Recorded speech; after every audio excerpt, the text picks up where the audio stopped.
governance, and more particularly in our data governance working group, to examine how good data governance can contribute to AI that works for all of us.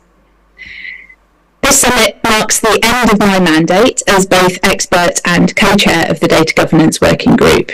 It's been a stimulating and exciting experience for me, and a real privilege to lead this working group of smart, knowledgeable people who genuinely care about the responsible governance of AI and what can be put in place to guarantee the best practices for good data governance. Our working group has played a crucial role within GPay as we've explored the role of data governance in a complex and evolving context. When Maya and I stepped into the mandate of co-chairs back in 2020, we laid the foundations for our future work, developing a framework for our work and commissioning research on the ways in which data contributes to AI and the gaps in the landscape. This and the applied research agenda we developed with the working group led to a range of projects that investigated different aspects of data governance: legal, technical, organisational and cultural. I'm most proud of the deep work we carried out looking at the importance of data justice throughout the AI lifecycle. Without proper attention being paid to data justice, AI development will simply replicate the biases and inequities of our current world, including the exclusion of the majority world in shaping our technologies and policies. In other projects, we looked at different techniques to support safe data sharing through organisational structures such as data trusts and data institutions. We also delivered one of GPay's first successful technical demonstrations with the Government of Singapore, by applying privacy-enhancing and rights-enhancing technologies. As you'll hear, this year, our group has made progress on applied projects that examine the role of government as a provider of data for AI and the complexities of assigning rights over code-generated data, such as in generative AI. I'm very proud of our successes and achievements for the last 3 years, and I'm confident that the Data Governance Working Group will continue to progress by welcoming different visions and varying approaches to tackle the challenges of data governance. I'm sorry again that I can't be with you today, and I hope you enjoy both the session and the rest of the conference. Thank you. Thank you very much to Jenny for this great introduction. It needs to be said, I'm saying at every summit, at the beginning I was saying that data governance is a hard-working cousin of artificial intelligence. Today we know with generative AI that it's the mother of artificial intelligence. It doesn't sound so appealing as AI, but without doing data governance right, it's very difficult, if not impossible, to get good AI. And this is the focus of, this was and is a focus of our work, and it's demonstrated in our projects as well.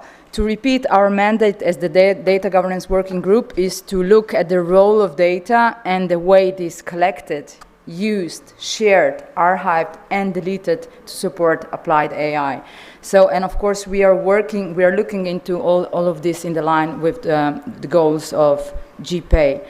But without wasting any additional time, the best demonstration of the success of our working group is to present our projects. So we are going to run through the 5 different projects, but we are starting first with the presentation of co-generated data project, which examines how existing concept of data sharing in co-generating scenarios have been developed so far.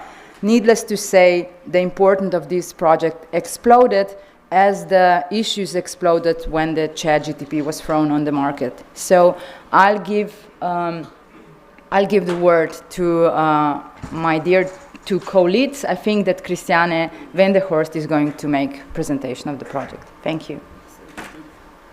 Thanks very much, Maya. So I'll start the video.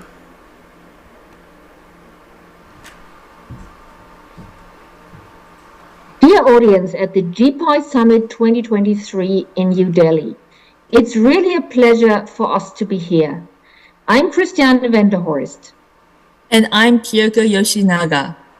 We co-lead the project From Co-Generated Data to Generative AI, New Rights and Governance Models in Digital Ecosystems. Sorry we cannot be there in person. We are going to give you a short project summary. First of all, we will describe the project objectives. Then we will summarize some of our key findings and activities in 2023 and give you an outlook for what's coming ahead in 2024.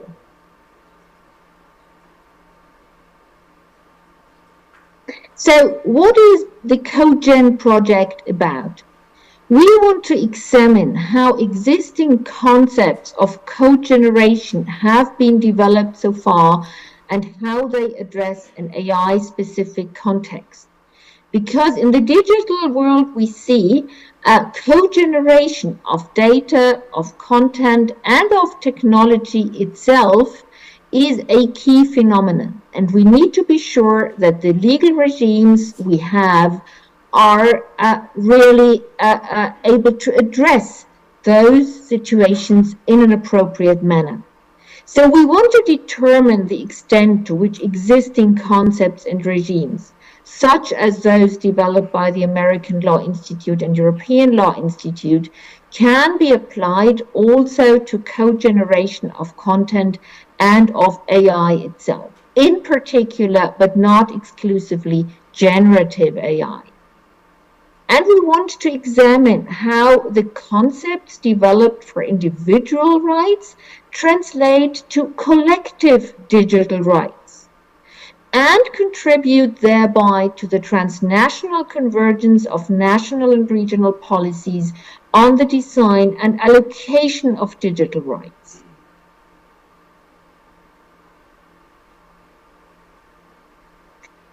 Our key activities in 2023 were the following. And when I say we, it's not just Kyoko and myself and all the other colleagues from the GPI steering committee, to whom we are very indebted for their support.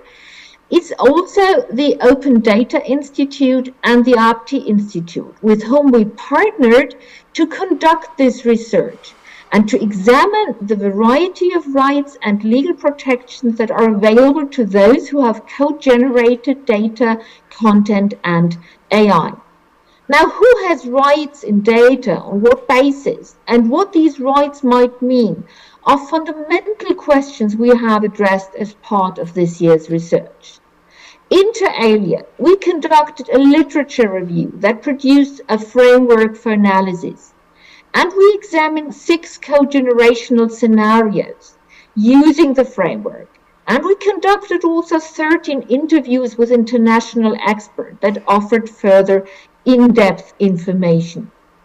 The findings suggest that the current legal frameworks do not adequately address the unbalanced power dynamics between AI technology companies and code generators in particular.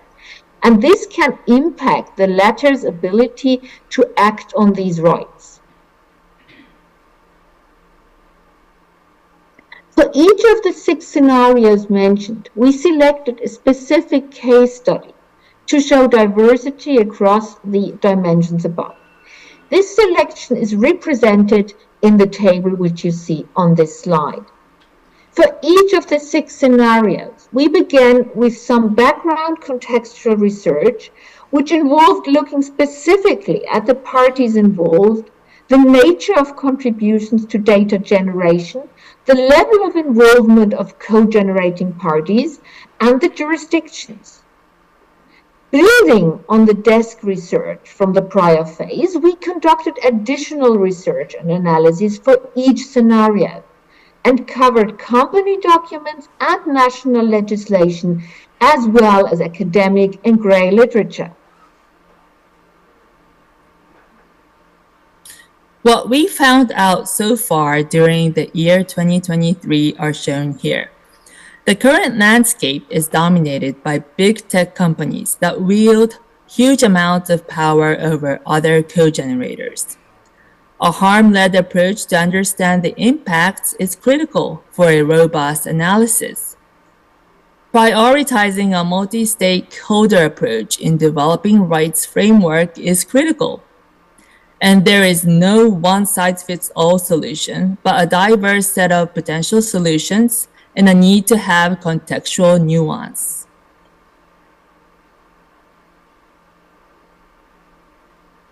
Our next steps for 2024 is that in coming March, we aim to publish our first report examining the current code generation landscape and presenting guiding principles on code generation, including with regard to collective rights and potential rights in technologies such as generative AI. From there, the project will seek to explore two specific approaches for implementing the developed CodeGen guiding principles. One is assessing what appropriate licensing schemes could look like when applied to a code-generated context. And two, develop an understanding of existing technical solutions, which may help enable putting these principles into practice. We believe that this is a very meaningful project, as more and more code-generated works will be created using AI in the future. Please look forward to our forthcoming report in March, and we would be very grateful to have your comments. Thank you, and we wish you all a great success at GPI Summit in India. Thank you very much. Thank you very much, Christian and Kyoko. Dear audience at the For all GPI the Summit work. 2023 in New And Delhi. we'll try to not It's have really a repeats. pleasure. Thank you. Try it like that. Yes, excellent. So I would like now to invite Jingyi and Jalak to present the next project, the role of government as a provider of data for AI, and I'll give you the clicker. Yeah, absolutely. Okay, I'm Jingyi Liu. The pronunciation of my Chinese name is Liu Jingyi. Good. Okay. And I'm also super happy to be here to do the first in-person presentation on our project on government data. My colleague is also here, and Jalak, I think she is going to speak something wonderful after me. And for the beginning of our presentation, I would like to, first express our gratefulness to the teamwork of Research ICT Africa. And it's a wonderful team led by Rachel Adams, and also some contributions from a team of legal scholars from AI Center of Excellence in Taiwan. It's actually supported by National Science and Technology Council of Taiwan. And we'll also deliver our big thanks to our co-chairs, Maya and Jenny, for their wonderful guidance, and also the contributions of our experts in this group. So this is basically our project objectives. In terms of objectives, we have 4 pillars in this project. The first thing is we would like to provide guidance to governments on the sharing of government data with AI developers for the development of AI systems.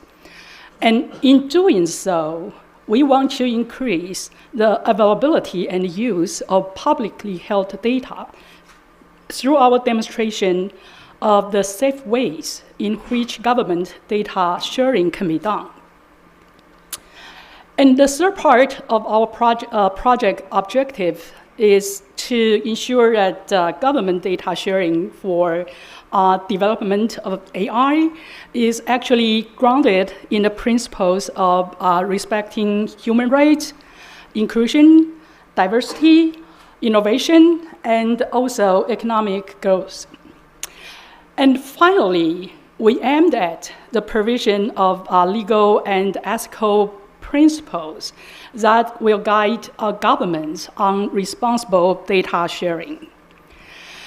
In the past, maybe 10 months, we have several major research activities. The first one, and perhaps the most important part, is we have tried to map 4 illustrative case studies from 3 key regions, Africa, Latin America, and also UK. And these case studies provide us in-depth description and provide us tangible examples of government data sharing with AI developers. The second part of our research is actually a detailed research into how governments are actually making data available in governed ways. And we have tried to navigate complex dynamics, including technical environment for data sharing, and also public attitude and trust, issues of cybersecurity, and also fair financial models. The third part of our project activity is actually of 3 full-size workshops.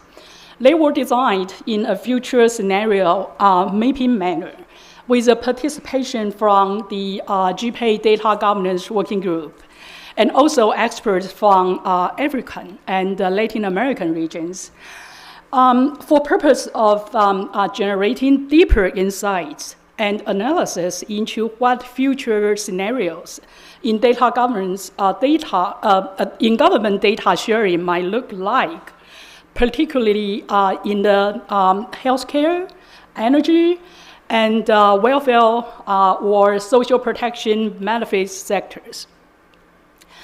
And the final part of our work for the past year is a conduction of an overall assessment and analysis of the global data sharing landscape with a view to designing and proposing principles to guide the formulation of national policies and regulations.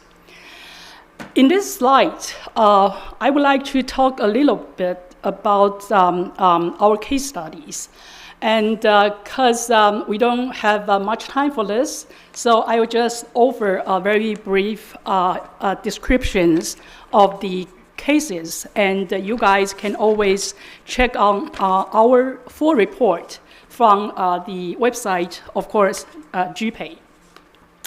We have 4 case studies, and they are aimed at the understanding of current models of data sharing by the government with the private sectors. We actually assessed the objective of data sharing by governments and the mechanism for data sharing with the aim of identifying benefits, risk, and also recommendations that we can use for the future. So the first case is the UK case. In UK, somebody maybe in this room might know that the NHS and the DeepMind company, Google AI company, entered into a data sharing agreement so that DeepMind can develop an app, some kind of diagnosis app. And the NHS actually released the personal health data of 1 million patients to DeepMind. And the parties did not actually follow data governance safeguards already in place. And this actually gave rise to some public backlash and also sanctions from oversight institutions. The second case is a case also from the sector of healthcare. It's a case from Taiwan. We call this a health passbook case. In Taiwan, the government introduced an app. We call it a health passbook. And in this case, users of the app can select which third-party providers can access their personal data, personal health data, to provide customized services. The government does not directly share data with third parties in this case, But the government served as a facilitator by verifying third parties in line with data governance principles. And I think this case study provides an alternative for governments who are risk averse to play a different role in how data is shared for the development of AI. The third case is a case from Nigeria. It's a case from the social protection sector. In Nigeria, the government implemented a new social protection program during the height of COVID-19 pandemic to make cash transfers to urban Nigerians who were affected by the pandemic, and to identify the number of beneficiaries who could be eligible under the new program. The Nigerian government contracted with a company to develop a solution that can help make decisions about the identification of eligible beneficiaries. And the government also transferred its social protection database to the company, and at the same time transfer its data to some telecom companies who further helped in the identification of other eligible beneficiaries. In this case, actually raised some issues to us, including data privacy, implications of automated decision-making, and others. The last case is a case called the A-Climate Agriculture Data Platform. We think it's a data commons initiative to build AI tools for farmers to make decisions with useful and actionable information. And I think it's a good case for our demonstration of government sharing non-personal data for responsible AI development. And this kind of approach is a great first step for many governments that are reluctant to share any data to start with sharing non-personal data in pilot programs. And this is also a case study for us to produce an example of the need to have a more flexible policy design of various data governance frameworks developed for AI. And the next step would be what we can learn from all the cases. So I'm sure my colleague, Jalak, will provide you a very sensible and comprehensive explanations about what lessons we have produced from the case studies, and also our recommendations of principles of data governance by government. Thank you.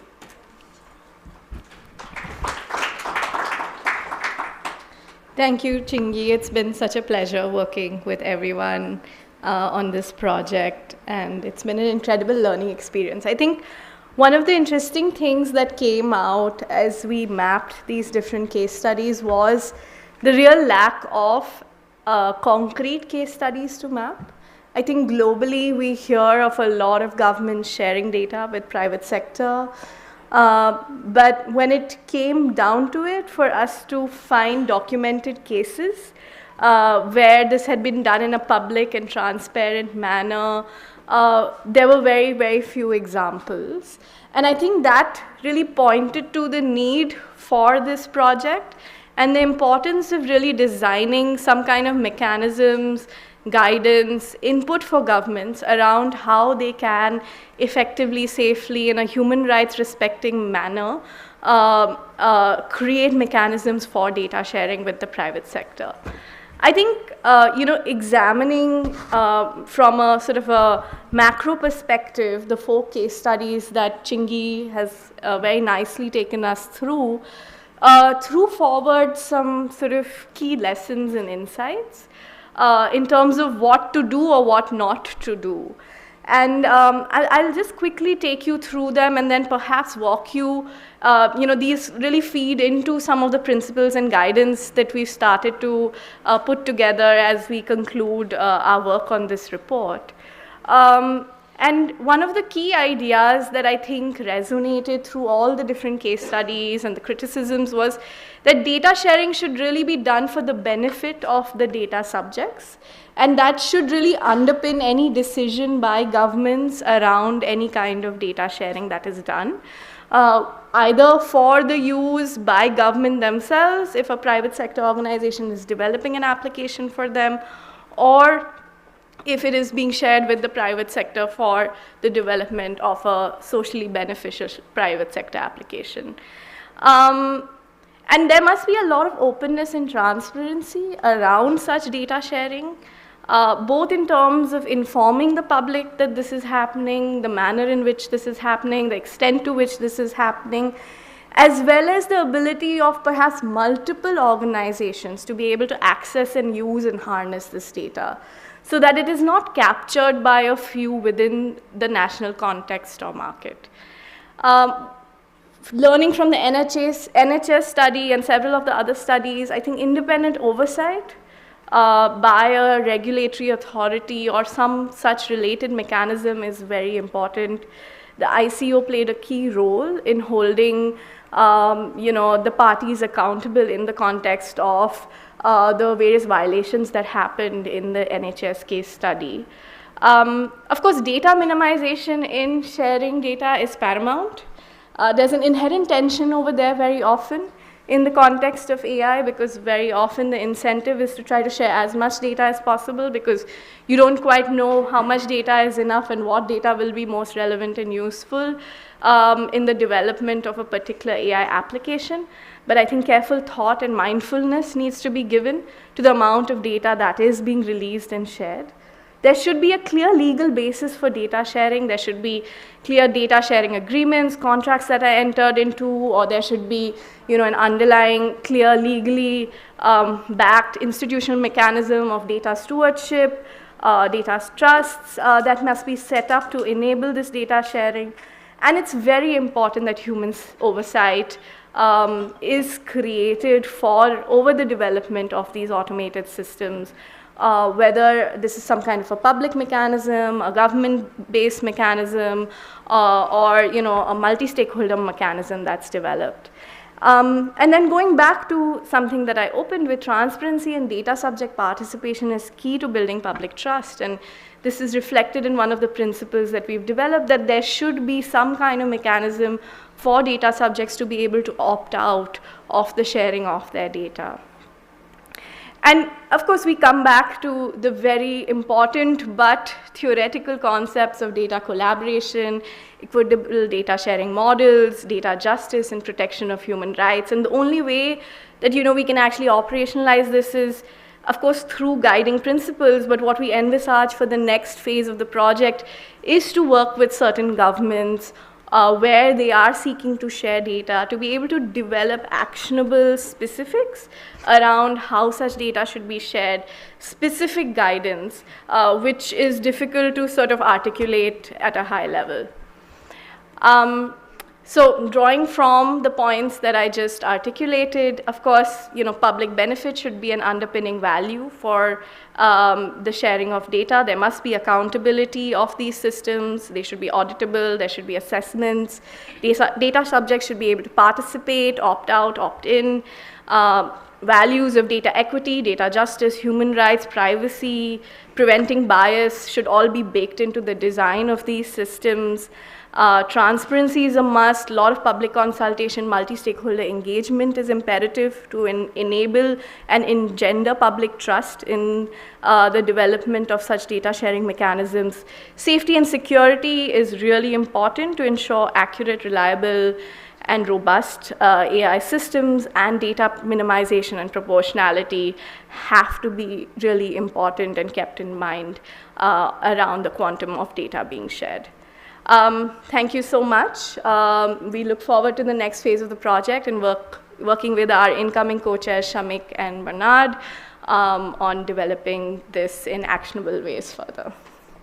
Thank you very much to you both. So Shamik, I'd like to invite you to take the floor. Absolutely. I'm sorry.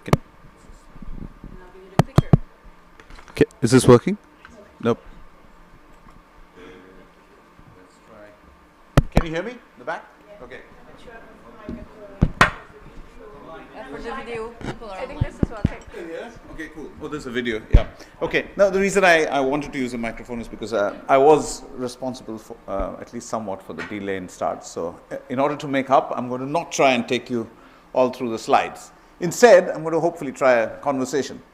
A little bit of engagement from the audience. What do you think is the single biggest reason for AI not having made a big difference to any of the public good requirements around climate or agriculture or poverty or health? What do you think is the biggest barrier to AI not having been there for good yet? There's no right answer, so anybody? Yeah. Data security? Clarity. Sorry? Clarity. Very good. No. Others? Willingness. Say that again, Robert? No willingness. Yeah. Okay. Anything else? Useless. That's a good one. Sorry? Awareness. What about saying that it has made an impact? It probably has as well. But I think the point I was making is it has probably not made as much impact as we would like it to, given the... Half full, half empty. Yeah. And I guess I've always in life have been the glass half empty person. So I guess the context for this conversation is, or this session is, I do believe, and so did the working group, that it is glass half empty, that you cannot use AI for good if you are not able to find the data sets, you meaning whoever is trying to do it, the data sets that are necessary in order to have effect on agriculture at scale or climate at scale or health at scale, right? And you mentioned security as one of the concerns. I think somebody else mentioned lack of clarity as a concern. And these will all come through. I'm going to try and not use the slides, actually. I'll just talk you through because the slides are just a bunch of text. So if you look at the first two sessions, they're all connected. The first session was about how do you have mechanisms, legal mechanisms, I suppose, contractual mechanisms to enable sharing of data, right? That was the first session. Not just sharing of data, to enable clarity on who has the rights, who gets the benefits, how can it be used, etc. The second picked a particular equation, which is between the government and its citizens, and how that data is made available. By the way, you missed out on MyInfo in Singapore. You should have checked that. That's also one other area. It's not direct sharing of information, by the way. That is a bit like the Taiwan passbook case. But there are examples of governments doing that as well. This now looks at a third element. What prevents a government or even a private organization that has access to a lot of data and is not a big tech company that is hoping to make a business out of it? What do you think is the single biggest barrier to sharing that data? Why do organizations not like sharing data? Yeah, there's a little bit of hint in the title, right? I actually think one of the biggest reasons is they don't want that data to be shared, either for commercial reasons or more likely it highlights something that you didn't want to highlight. I remember when I became chief data officer of a bank, my big idea was we'll have a big billboard in our main headquarters with one new interesting fact. For those of you who are in India, a bit like the Amul cartoons every week, I'd have one new interesting fact about the bank. Very quickly, I looked at the facts that I was going to share and I realized every week I'm going to get in trouble with somebody or the other because the data I'm going to illustrate is going to make someone unhappy. So that's the point of this, right? It's called privacy enhancing technologies, but really it's any technology or a bunch of technologies, of which I'm not a deep technical expert, that allow you to anonymize the data, to make it, not just anonymized, but to make it shareable in a way that you still protect, in theory, the rights of the individual or the company whose data it was. And the reason we called it PET Plus is because actually the same technologies can also be used to address other concerns like sovereignty, right? Which is often a bigger concern for some of these. Like imagine someone working on supply chain watermarking, right? Yeah, if you have a supply chain in Bangladesh, India, Africa, actually is it Manchester, wherever whoever is in the UK will know, there's one city in the UK which has a modern slavery issue with a textile company because nobody knows who's working at what wages for that. It sounds like a great idea to use IoT and data collection to do that. But suddenly the governments are going to object because you might, inadvertently, or, well, so the bad reason would be you might expose, but the good reason might be actually you don't have enough assurance around that data and you're going to somehow give non-contextual data where it looks very bad, but in reality it's probably the best thing possible there. So because of those concerns, the thinking in the working group, and I'm going to talk as much, the reason I'm not using the slides as much is, I want to talk as much about what we couldn't achieve as what we could achieve, because if we have a discussion, maybe it would be a good one to have there. What we did achieve is we set out to say, how can we prove to everybody, governments and others, that by using such technologies, you can overcome those fears. Frankly, fears are never government's fears. It is not a government that is afraid. It is an official. It is the head of the health service agency. It is the head, Bernard knows, of a city's transport authority. He or she is concerned. So what can we do by demonstrating that technology exists out there to make it work, right? That was the objective. One more time. What do you think was the biggest problem in our project? Data laws. What else? Education. Any others? The government doesn't want to give up the data. You're very close to that. Yes. So it was not just government. Nobody. So we have whatever we need. And it's actually all of those. There is an element of we don't want to share even for your small project because it's too risky. But then also there is actually what will I gain with this? I already have the models I want, or in this case this was for predictive models. Why do I need privacy enhancing technology? And this is actually the bigger problem for this whole area. Because we are used to thinking of data in a certain construct, we are, in the words of, and now I'll give up my age, in the words of Donald Rumsfeld, the ex-vice president, you don't know the unknown unknowns. You know the known unknowns and you know the known knowns, etc., right?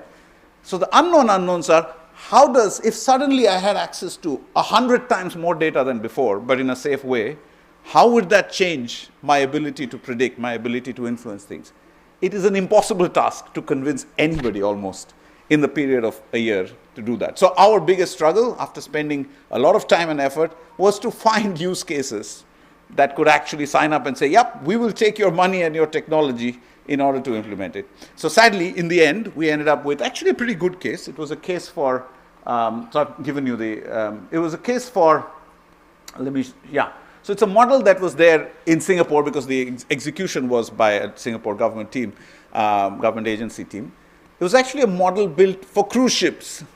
Remember in the early days, there was a lot of problems with COVID on cruise ships. And so the Singapore government started doing cruise ships to nowhere as a way of making sure that the industry is protected. And remember, we're an island, we can't really go anywhere. So, okay, let's start doing that.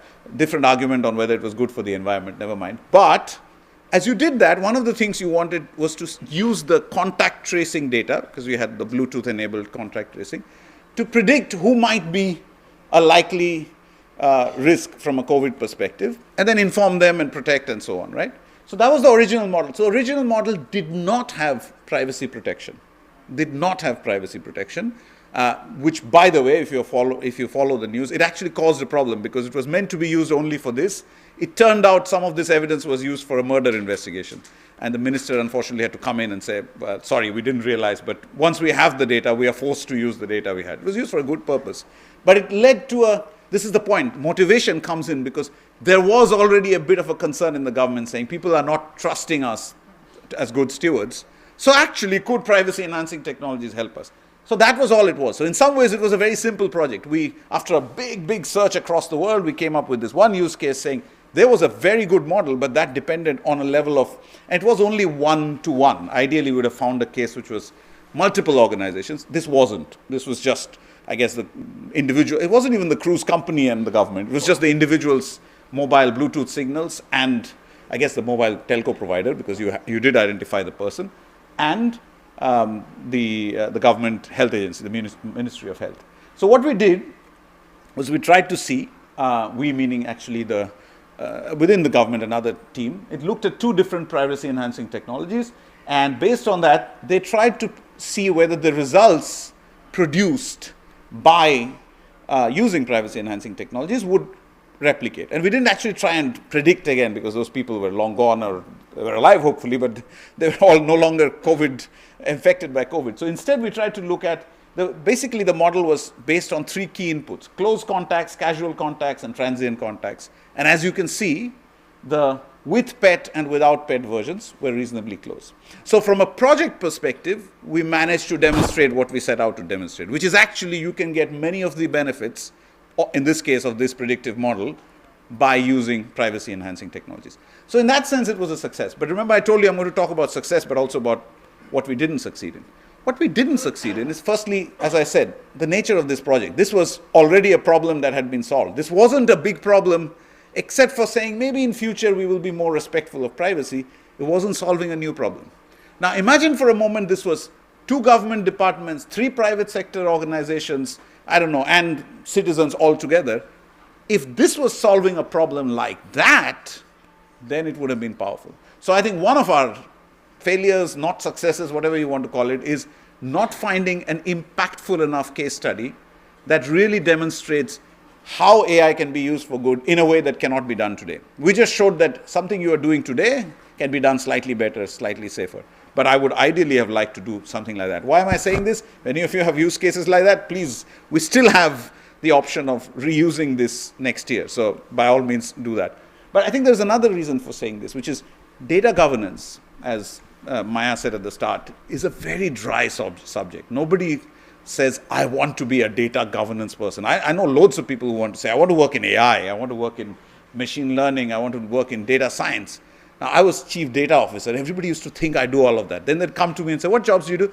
Oh, I'm the chief janitor of the bank. I clean up all the mess that exists across. Sometimes chief plumber, get the plumbing right. Nobody wants to do this stuff.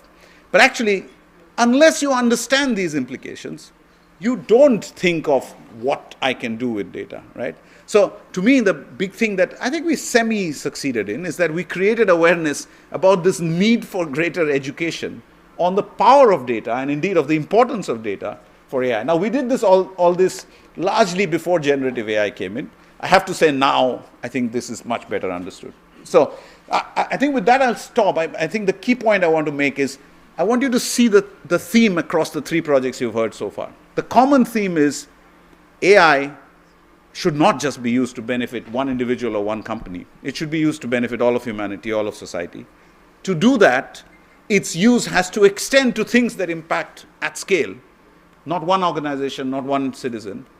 To do that, you need data that sits nominally under different ownerships. A government, an individual, a company, a civil society, whatever, right? Maybe even not a human being. Maybe the ownership sits, nobody knows who owns the data because it's in IoT machines everywhere and no one is really the owner of that. And so in order to have AI that genuinely has an impact on the UN development goals, etc., you need to be able to have better, sharing is the wrong word because you don't physically share the data, but better availability of data across ownerships, across boundaries, across organizations. And doing that requires better legal frameworks, better contractual terms on co-generated data. It requires, frankly, the biggest single owner of data other than Google and Meta, which is the governments, to be much more open to sharing. And, perhaps some of this logic could also be applied to the very big tech firms as well. And of course, it requires enabling technologies. So that's where I'll finish. In the end, if all we did as GPay was talked only about principles, I come from industry, it's fantastic to have principles and regulations. But if you're going to implement them one by one by one with human policymakers and lawyers and bureaucrats and people like me, plumbers and janitors, fixing them one by one, it's not going to scale. You need enabling technology layers. So if we can get to a stage where contract law, contract formats, government protocols on sharing data, all of this are well established, and then it's underpinned by 2 things. 1, technology that enables you to do this systematically, and 2, very crucially, education. I mean, I don't know what you found in the UK government piece, but I never found out what exactly did DeepMind do wrong. Maybe it broke the law, but I'd be really interested in seeing, did it actually cause any harm? I think a lot of it is just people being very scared. The reality is, I wasn't with a UK GP for a long time. It's very likely that the GP would have left my data here and there. It could have been accessed by anybody else. But just because it's DeepMind, and just because it's the government giving the data without my consent, I get worried. Maybe if I had better frameworks for governments to share data, better comfort on the technology that was used to share data, maybe we would all be more open to getting the benefits of our own data. With that hope, I'll finish and move to the next one. Thank you very much, Amit. Thank you. Yeah, it will be at the end because we're kind of on a tight schedule, and I'd like to invite Thomas to present. Yes, please, Shamik, to present the Trustworthy Data Institution Framework. And if you could try to make it 8 minutes, that's the challenge for you today. Okay. You're here. I'm here? Yeah. But I was trying to see the screen. Sorry, never mind, it's okay. Okay, thank you so much. I will try to make it in 8 minutes. Yes, this project is built on the previous work done by Open Data Institute and APTI on data trust. But from their work, they received this recommendation to try to explore how local community and organization can be empowered by data institution and how they can play an active role in value chain. So that was our mandate in this project. And to do so, we fixed 2 sub-objectives. The first one was to try to map the data ecosystem, and the second one to co-design a framework with a local community.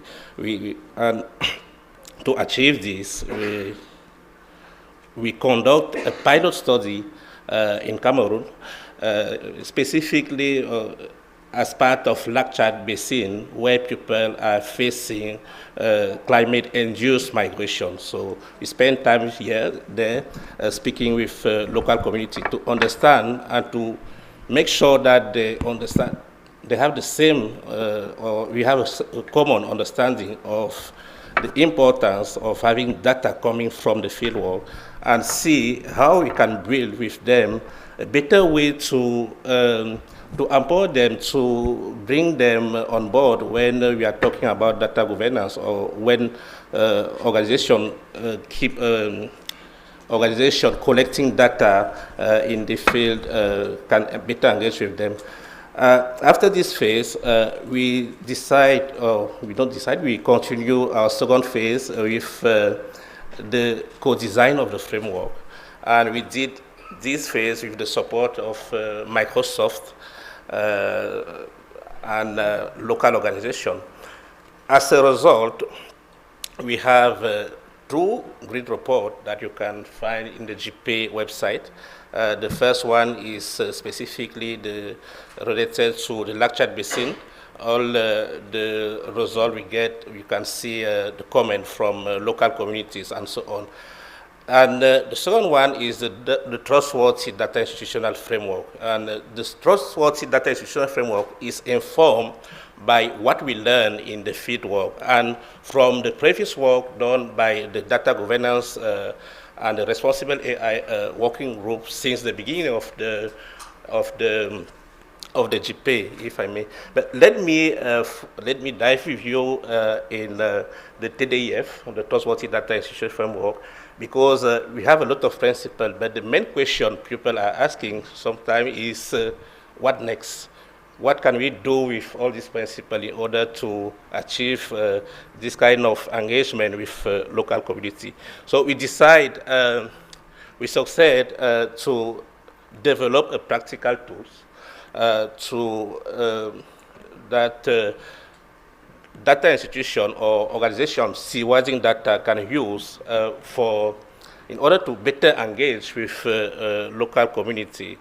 And I guess some of you received this flyer or this brochure, so you can go through it and you will see that the TDF itself, this is the main vision that we have. The vision is built around 4 pillars, if you want, 4 elements. And the first element is the extended data life cycle. Usually we have a common data life cycle, but if you take a look on this TDF or the vision that you have in front of you on the paper, we have 2 nodes that we added, specifically data literacy and data infrastructure and tools, because sometimes we put this node aside as not part, as they are not part of the data life cycle, but it's very important to be sure that local community are trained, they can understand what data are and how they can be used to improve data governance. And the second pillars of this, the of our vision is the combined data governance approach with some value and principles, so that we can meet all related to openness and be sure that privacy is respected and so on. The third pillar is mostly this possibility to, or this to be aware that the role we are playing in the data ecosystem can be interchangeable. So sometimes we can be a data provider, sometimes we can be a data institution managing information for local organizations. So it's not a static role that we are playing. It depends on the context, it depends on the domain on which we are working. And the fourth pillar is the dynamics amongst these stakeholders. So, but you can see the arrow on the TDF. Each communities or each actors should be involved in the different nodes of the data lifecycle. It's very important to ensure that people and local community are engaged in the process of governance from the beginning to the end. And just to facilitate and to give a practical tool to data institution or to organization, we designed also an evaluation grid that you can take. We did it at SEMIA. We evaluate ourselves, our level of maturity. You can use it to see where you stand as an organization in terms of including or building trustworthy in your practice, and in terms of engagement also with local communities. So you have some, I will not dive in because there's a lot of things to say here, but the interesting part is that you have some variable and you can evaluate each variable based on the annex. We have 2 annexes in the full report. And from this, when you are done with the evaluation, you can take some concrete action. So we suggested some concrete action in Annex B, also in the full report. So here are some of the action we are promoting. And we need to flag that it's important. We are not promoting a straightforward process, but it's an evolutive process, because when you evaluate yourself, you can find that you are just at level 1, but don't be afraid. You can improve your process, you can improve your practice, and make like an objective to meet or to reach to level 2 in 2 years and so on. So it's an evolutive process. I think for the next phase, I think we are just working to disseminate the TDF and to automate it. Thank you. Thank you very much, Thomas.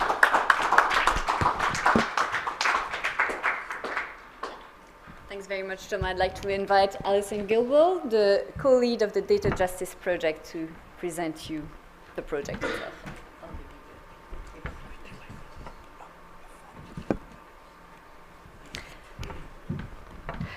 Good morning, everyone, and thank you for all the presentations so far. Just to add to Shamik's point, I think what you see running through all of these presentations is this concept that has been really embraced by the Data Governance Working Group of Data Justice. And I really think we do have to thank our co-chairs for really championing this.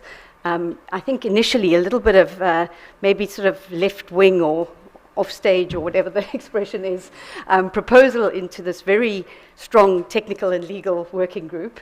But I think it really has highlighted the importance of moving beyond rights-centered, which of course we want, ethical frameworks which are coming out very strongly in the technical environment, to say that even when you've met these criteria, unless you look at issues of redress, unless you look at issues of equality, you may still not have just outcomes in your data governance. So this project really, grappled for some time with what is understood by the issues of data justice. There had initially been some academic work done in this area by pioneers, we're probably familiar to some of you. But for the working group, we said data justice has been understood by the working group as fairness in the way that groups are made visible, represented and empowered as beneficiaries in the collection and use of data for the development of AI systems. It promotes a broader lens than a narrower conception of data governance, which is historically focused or traditionally focused on compliance and individualized notions of privacy. It does so by providing a framework to account for collective identities in view of the particular impact that AI decision-making systems have at the community level. And this work really had two main kind of phases to it. Initially, the work looked at a kind of mapping and a literature review towards establishing this framework, which really tried to bridge the gap between, as I said, some research and some practice that had happened in this area, by considering the issues of social and economic justice in the utilization of data or the use of data for AI development. The research component, which was advancing research knowledge in this area, established guiding principles for data justice to broaden current perspectives, inform just data policies, and advance the field beyond these individualized notions of privacy, which we mentioned, or ethics, simply ethics by design. That's also important, but not sufficient. Focusing on equity and justice in all categories of relevant stakeholders. And the really enormous literature review, very, very impressive, with 300 sort of data sources and things. It is available on the GPAI website for those of you who are doing research in this area. It's a massive project, and then arising from these guidelines, these in-depth guidelines for policymakers, for developers, and for communities and individuals. The practice, we are trying to provide actionable resources that will help policymakers, practitioners, and impacted communities gain a broader understanding of what equitable, freedom-promoting, and rights-sustaining data collection, governance, and use should look like in increasingly dynamic and global data innovation system. Just to say that this work has involved a number of partners that were drawn in through focus groups and through understanding and mapping data governance issues on the ground, and how these might or not currently contribute to data justice. That work was commissioned, the initial academic, advancing the academic research and knowledge in that area was undertaken by the Alan Turing Institute, and the partners were commissioned by the Alan Turing Institute to begin to move beyond the research and kind of grapple with some of the issues on the ground. And several of those stories, which are, wonderfully bring the issues to people's living, daily lives, are also available on the website, and now also in this publication that we have here, which summarizes some of those partner inputs in the big spread in the middle, which I won't open right now. And then, of course, we also, as Research ICT Africa, which is the organization from which I represent, conducted some policy briefs with some social and economic primers to try and explain some of the issues that were underlying this very practical policy brief for policymakers. And on that, we worked with IT for Change. And of course, very many people involved from the working group, and in fact, inputs from other working groups as well, which were really contributed to the outputs that were produced. So key activities in 2023. As I said, the project was in the last phase of the second phase of that project. It was really trying to move from research to practice. We were really looking very practically at both those issues of social and economic justice, as I mentioned. The original work had looked very strongly at the social justice underpinnings, but I think in practice, the issues of economic justice necessary to redress not only the uneven harms that we know happen, through data-driven technologies, that can happen through data technologies that are not governed effectively, but also the uneven distribution of opportunities, which I think has not come out as much in some of the responsible AI policy framing of this work. That, yes, we obviously need to move from these individualized notions of privacy, but very importantly, we need to create the conditions for people to be able to be beneficiaries of these systems, both through public value creation that has been spoken about, but also through private and commercial development of these systems, which, as we know, is very unevenly distributed both between countries and regions and also between individuals. So as I said, there's this follow-up consultation, post-project consultations with the policy pilot partners and GPA's data justice community of independent experts to gather feedback on the process, any applications that there were, to shed light on the realities of impacted communities, and to advise on the prioritization of data to tackle some of these challenges. And I think, some examples of some practical application, this process was underway and had already gone through the first few phases when we were undertaking the African Data Policy Framework in Africa. And the data policy framework, unlike many other governance frameworks, which have already can assume certain things are in place, are very concerned with issues of redress. And in fact, in the African Data Policy Framework, the task team and the member states ultimately adopted as a central part of the enabling framework this notion of data justice. The notion of data justice referring, as I mentioned, to rectifying those uneven impacts, but also importantly the opportunities that Africa is hoping to build within the context of the Continental Free Trade Area and various things that the data policy framework will inform. And then we've got a data justice two-pager, which is to establish a point of entry to data justice notions that's inclusive and easily understandable and serves a summary of the data justice project. And of course, all of these link to the deeper research underlying them.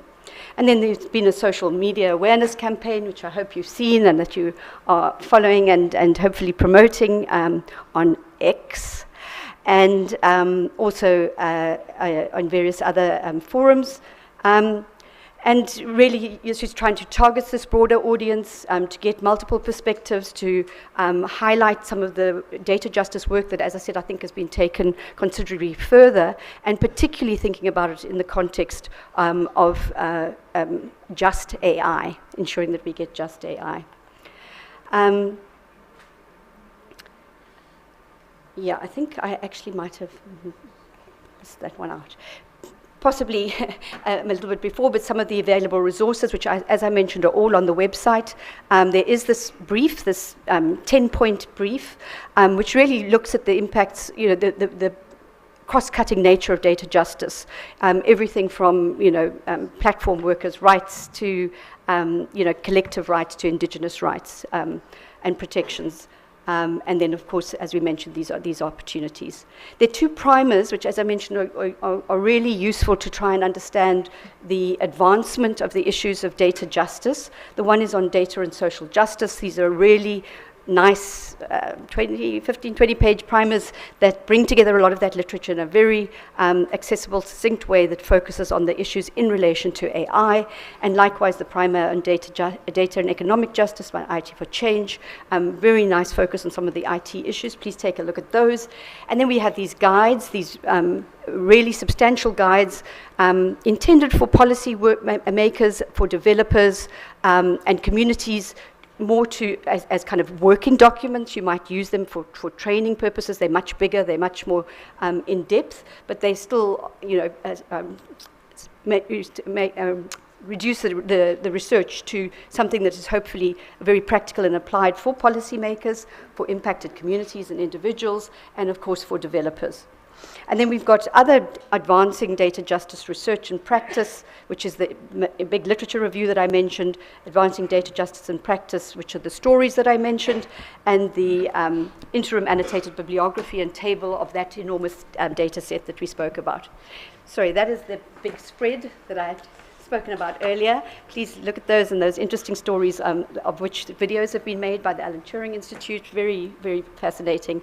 And then just quickly to end off, because I think we are out of time, the interactive data justice tool, focusing on 10 principles. These aren't exactly the 10 principles that I mentioned in the policy paper. They're the underlying principles of data justice around equitable access and benefits, ensuring democratic participation, moving beyond a one-size-fits-all solution. These highly contextualized. I think the stories from the partners show the importance of context to that.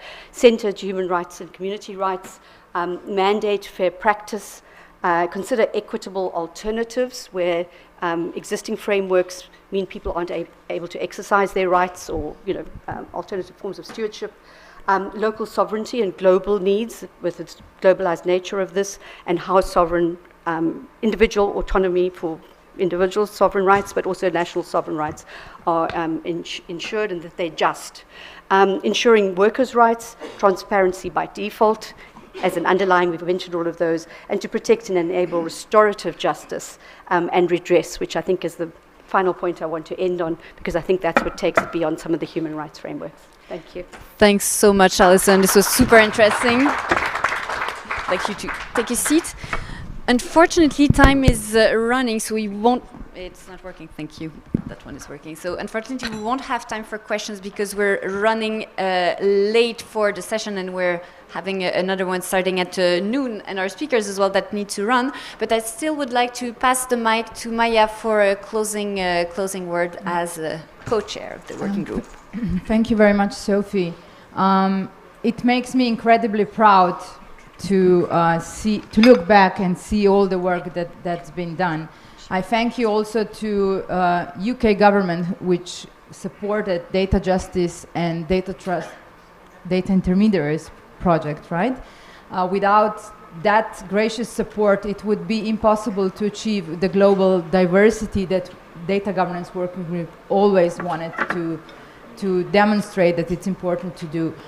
So it's my task as a, can I please ask for silence in the room, please? With this, my co-chairing and the co-chairing of Jenny is ending, and I'm very happy and proud that baton will be that two most active members, well, one of the most active and devoted members are going to take over the co-chairing of the group. It makes me happy, and I'm relieved, because this is a warranty that good work will be continued. Shamik Kundu is one of the co-chair, and Bertrand Mondoubert, I still can't pronounce the name. These are my dear two colleagues and friends who are going to co-chair the data governance group in the future.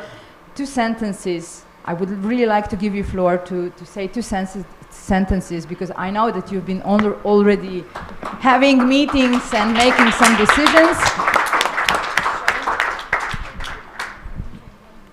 Well, thank you. It's really a big challenge for us. We spoke a lot with Shamik during these couple of days, and well, probably I will say things that Shamik would maybe want to say, but since we are very aligned anyway, I can't remember who said that, whether it was his thoughts or mine. We are sitting on the shoulders of really 2 wonderful ladies who did such a great job to make this group exist. So thank you so much, Maya, and thank you so much, Jenny.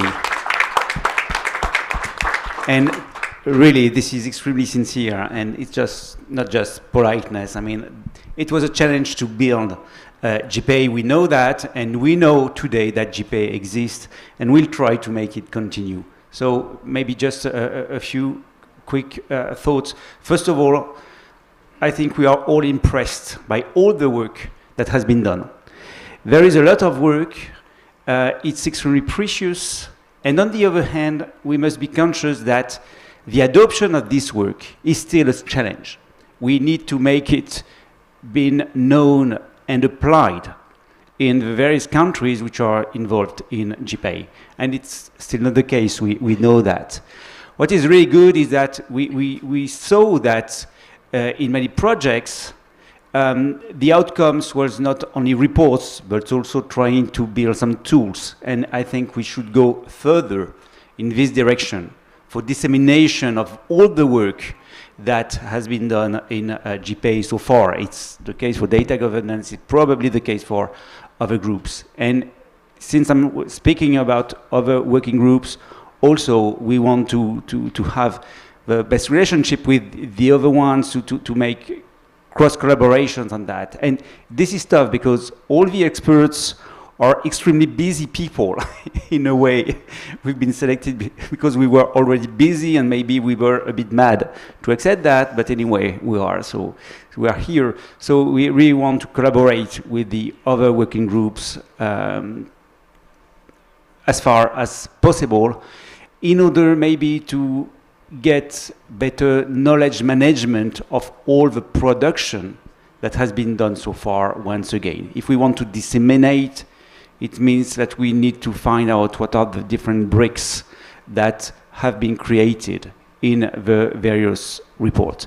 So these are a few hints, but probably Shamik will add many brilliant ideas because he has brilliant ideas. No, I have no more ideas. I spoke my few words before. I think the only thing I would add is, in addition to being responsive to other members of GPA, the member countries, the governments, one thing I do want to do, I hope there are some people here who have nothing to do with GPA before this week, is that the work we do needs to start becoming relevant to you as well.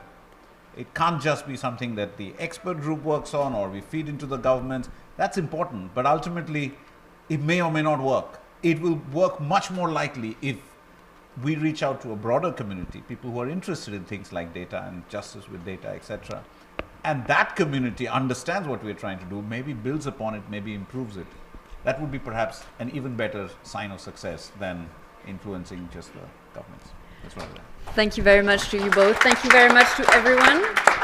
And thank you, Maya. We are absolutely running out of time, but we were always open for questions and collaboration. So please contact us. We need to run some of us to another panels, but I'll be around. Ask me questions, ask Sophie questions, and the team. And for the very end, Data Governance Working Group was always supported by CIMIA Montreal Center. Without this incredible support, the work would be impossible. Thank you, Sophie. Thank you, all the team, and thank you, all the colleagues.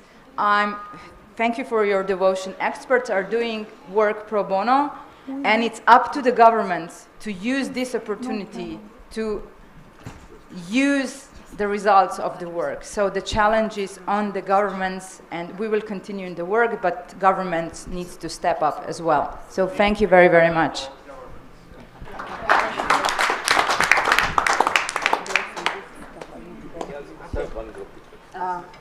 Photo, yes.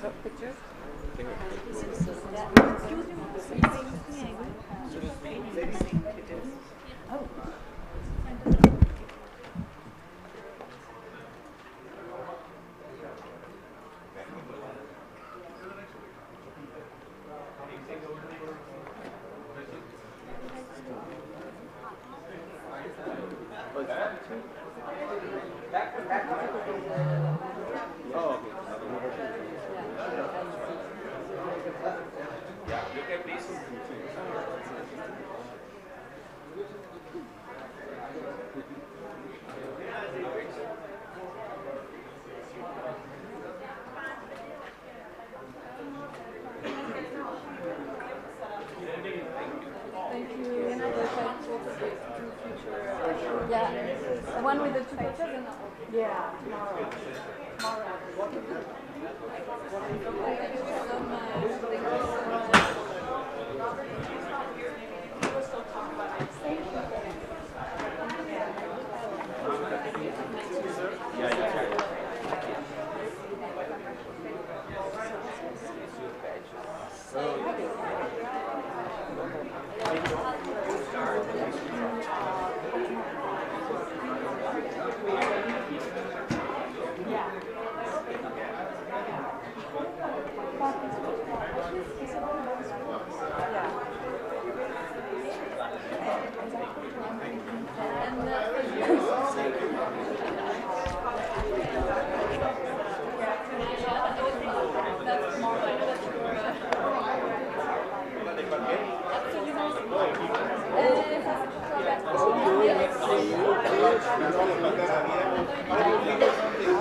This session is going to be a little difficult. We are already late.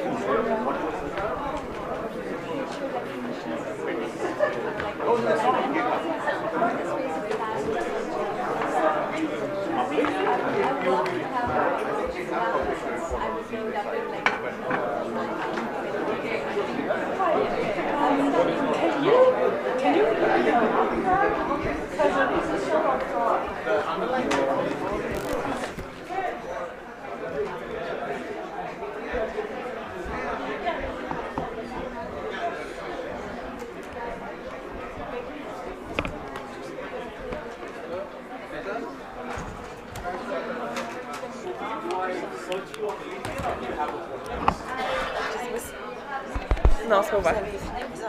Non, non, non, c'est terminé. Ah, nous? Oui, il me reste ouais, une session cet après-midi. Ouais. Mais la personne est responsable, il n'y a pas grand-chose à faire. Ouais. Parce que nous, c'est hier avant le groupe de Future of Work. Ouais. C'est vrai. Il n'y avait rien qui marchait. Et même, on avait une session Digital India, je sais Ouais, pas quoi, là. ouais. Et il y avait 9 speakers et ils en avaient compté 5. Mais tout s'est réglé, hein. Ouais, En time, tout se règle, mais c'est pas fluide. Ouais, Jamais et puis c'est un peu dernier moment. Mais ça allait, on était quand même à l'heure. Ouais.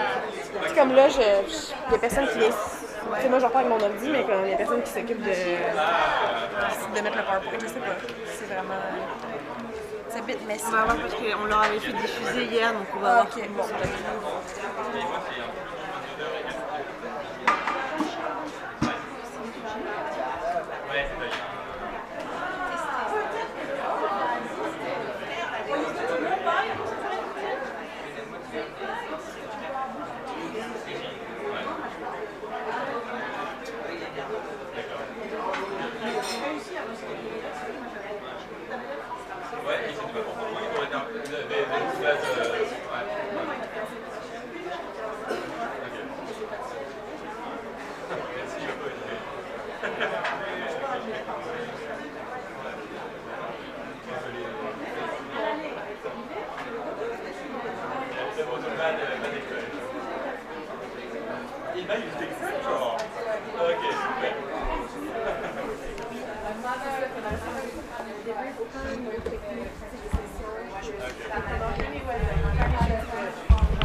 Same. Françoise, do you want the technicians to manage the slides, or do you want to? No, they were. I think I will. It's better. I think it's better. I would like to have a mic. That's the third one. Oh, this one is working. Excuse me, guys.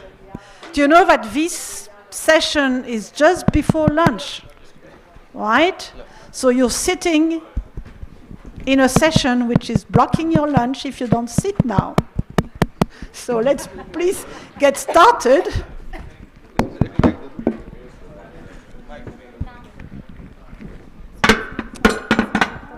I don't know if you want lunch, that's another issue, right? No, she should come. Can you... Andreas, maybe you could come and sit here too? Robert is coming back in 1 minute, he said. You can sit next to Lee. Robert can go there.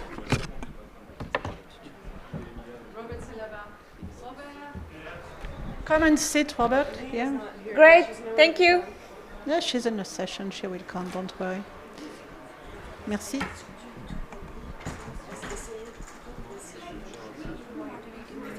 I will.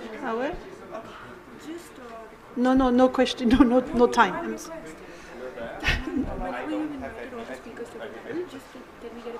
Oh, sure, yeah. Okay, so we are going to start on this session. Yeah, I know. For the innovation and commercialization.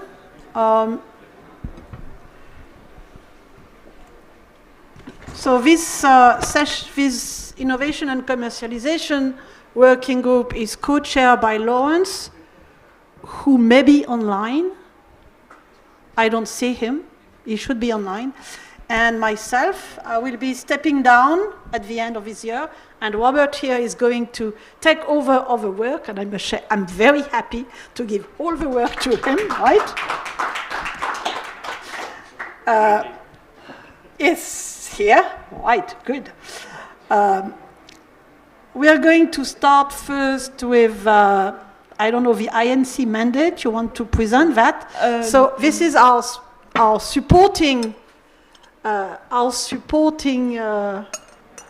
group. Basically, Caitlin is in charge of doing a lot of stuff for us. So she's the Sophie that we had before, right, basically. That's very generous. Thank you, Françoise. I'll actually let you present the mandate after I just give a quick introduction from the point of view of INRIA. So yes, thank you, Françoise. I'm Caitlin Beauvais, and I'm the project lead for innovation and commercialization at INRIA. And where I've been working with Françoise and Lawrence for now 3 years, which is really crazy to say. I had the opportunity of meeting Lawrence, who should be connected online in Montreal this September at the Innovation Workshop. And I just wanted to say thank you again to Françoise, who has been part of GPI since even before GPI was created. So thank you again, Françoise, for all of your hard work these past 3 years. Oh, perfect. For all of your hard work these past 3 years. We really appreciate it. So yeah, as I said before, I'm a project manager at the Paris Paris Expert Support Center, where I work with these hardworking experts for the Innovation and Commercialization Working Group. I'm really excited to hear about the projects specifically because this working group is a bit special, not only because of the quality of experts, but also because it's the only working group that really focuses on hard outputs, creating tools for the industry. So thank you again for giving me the time, Françoise, and I'll hand it back to you. Thank you. So on the screen, can we get the screen back with the people attending, please? Okay, so we have Lawrence Liu here. This is my dear co-chair, chairing all the work with me. And he has his team with him. This is Betty at the right, in charge of all the technical details, I would say, and Quantchat also was there and is not there anymore. We also had before Jan Dietrich was working with Lee, so these are the people connected from far away. Thank you. So Lawrence and Betty, you're ready to answer all the questions, right? And thank you, Jan. Glad to see you here. So basically, coming to the slide back, if you can, yes. So our mandate is very simple. It's innovation and commercialization. What else can we say, right?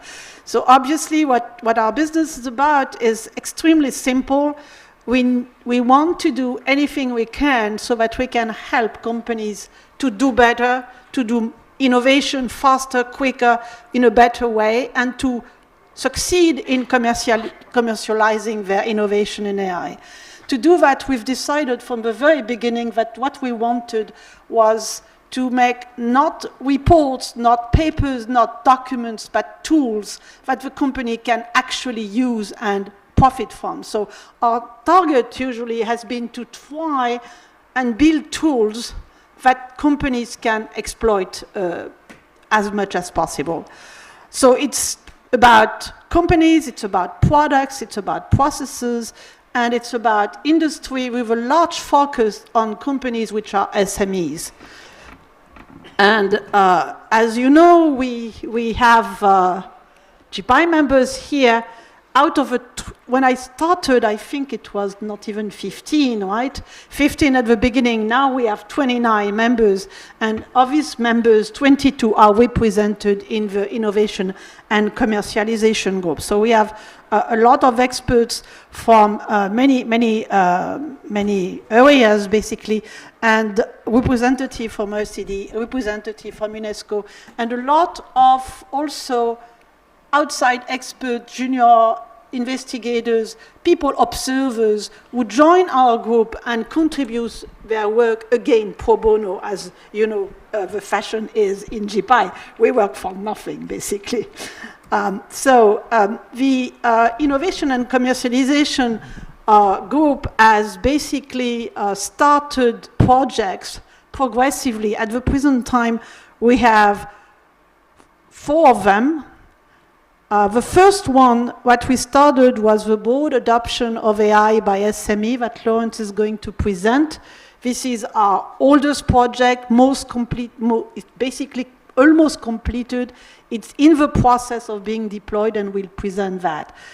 We decided to verticalize, so to speak, this project and apply it to agro and farming, and Inma is going to present that.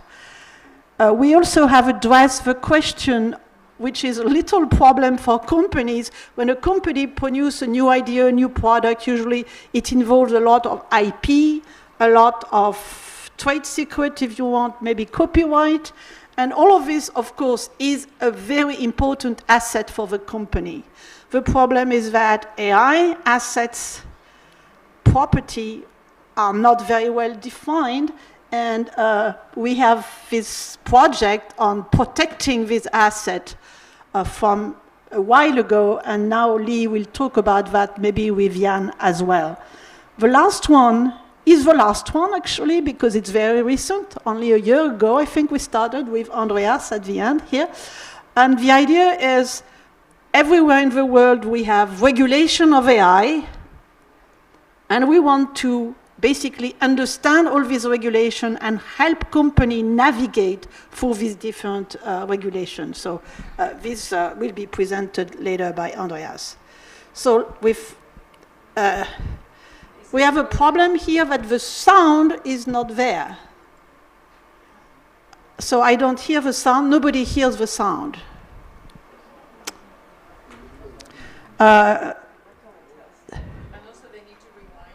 Yeah, I have.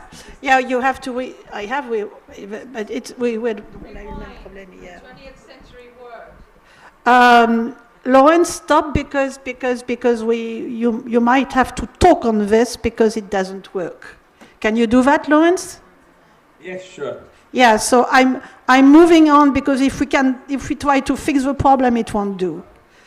So go ahead, Lawrence, for you. Welcome everyone to the broad adoption of AI by SMEs presentation. Firstly, let me apologize for not being able to be in person in Delhi with you today. In this presentation, besides myself, I have my co-chair Ingo Hoffman, who will be sharing what we have been doing for the last 1 year. A warm welcome also from my side. Unfortunately, I can't be with you in Delhi in person today. Let me introduce the agenda for this session. I will go through a little bit of the background of our work over the last few years. And then my colleague Lawrence Liu will take you through the portal, demonstrate what we have developed, the showcases that we already have, and discuss why we think it would be a good idea for you to join the initiative. But first, let me give you a short background and introduction. When we started the work, it became very clear that the adoption of AI by SMEs was a challenge for almost all countries participating. The majority of the economy in many countries is based on the small and mid-sized enterprises. But they often lack the resources, the skills, the data, or the IT infrastructure to adopt AI solutions and with that benefit from AI. So how can we help them to become more AI aware and to find the right solutions and partners to adopt AI? That was the question that we asked ourselves, and we wanted not only to produce reports but to have a real solution helping to address these challenges. And that's why we have implemented our recommendations as a portal that we will demonstrate to you today. Now, let's talk about the achievement that the group has done for the last 1 year. Lawrence, we don't hear you, so please talk. In 2023, can you talk about it, because we don't. Singapore and Poland being the first to go live with the portal. France, Germany, and Serbia are expected to go live by end of this year or early of next year. No, he doesn't. We have also set up an AI for SME forum, a place where the portal operators and the developers can come together to share the code and the best practices. So let's recap. The objective of the portal is to help SMEs accelerate the adoption of AI. This portal is an actualization of the recommendations that the group have put up. We want SMEs to... Now, let's...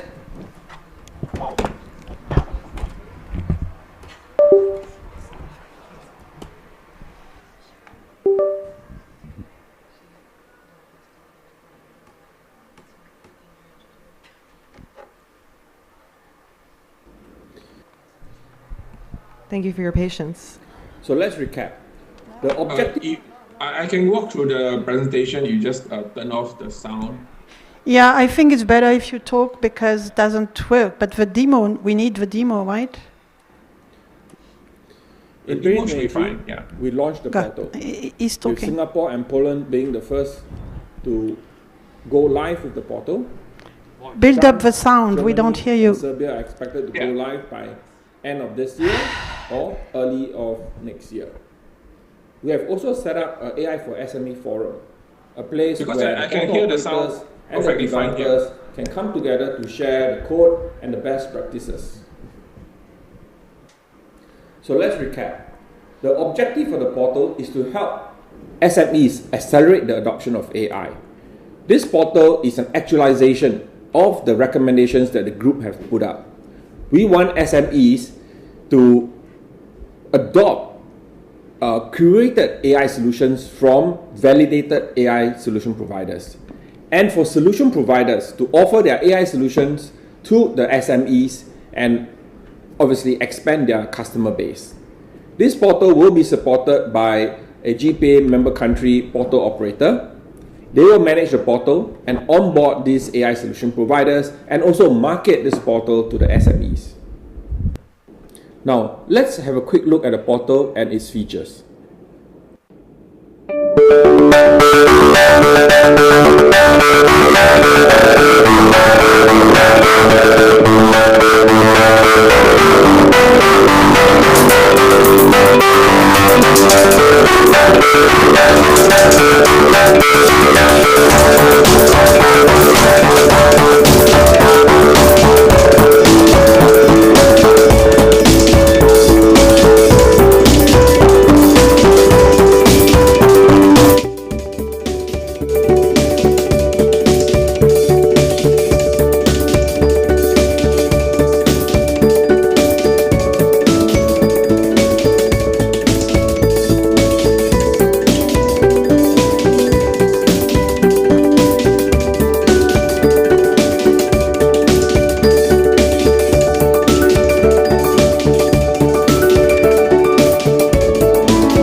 now look at some of the examples of the portal implemented.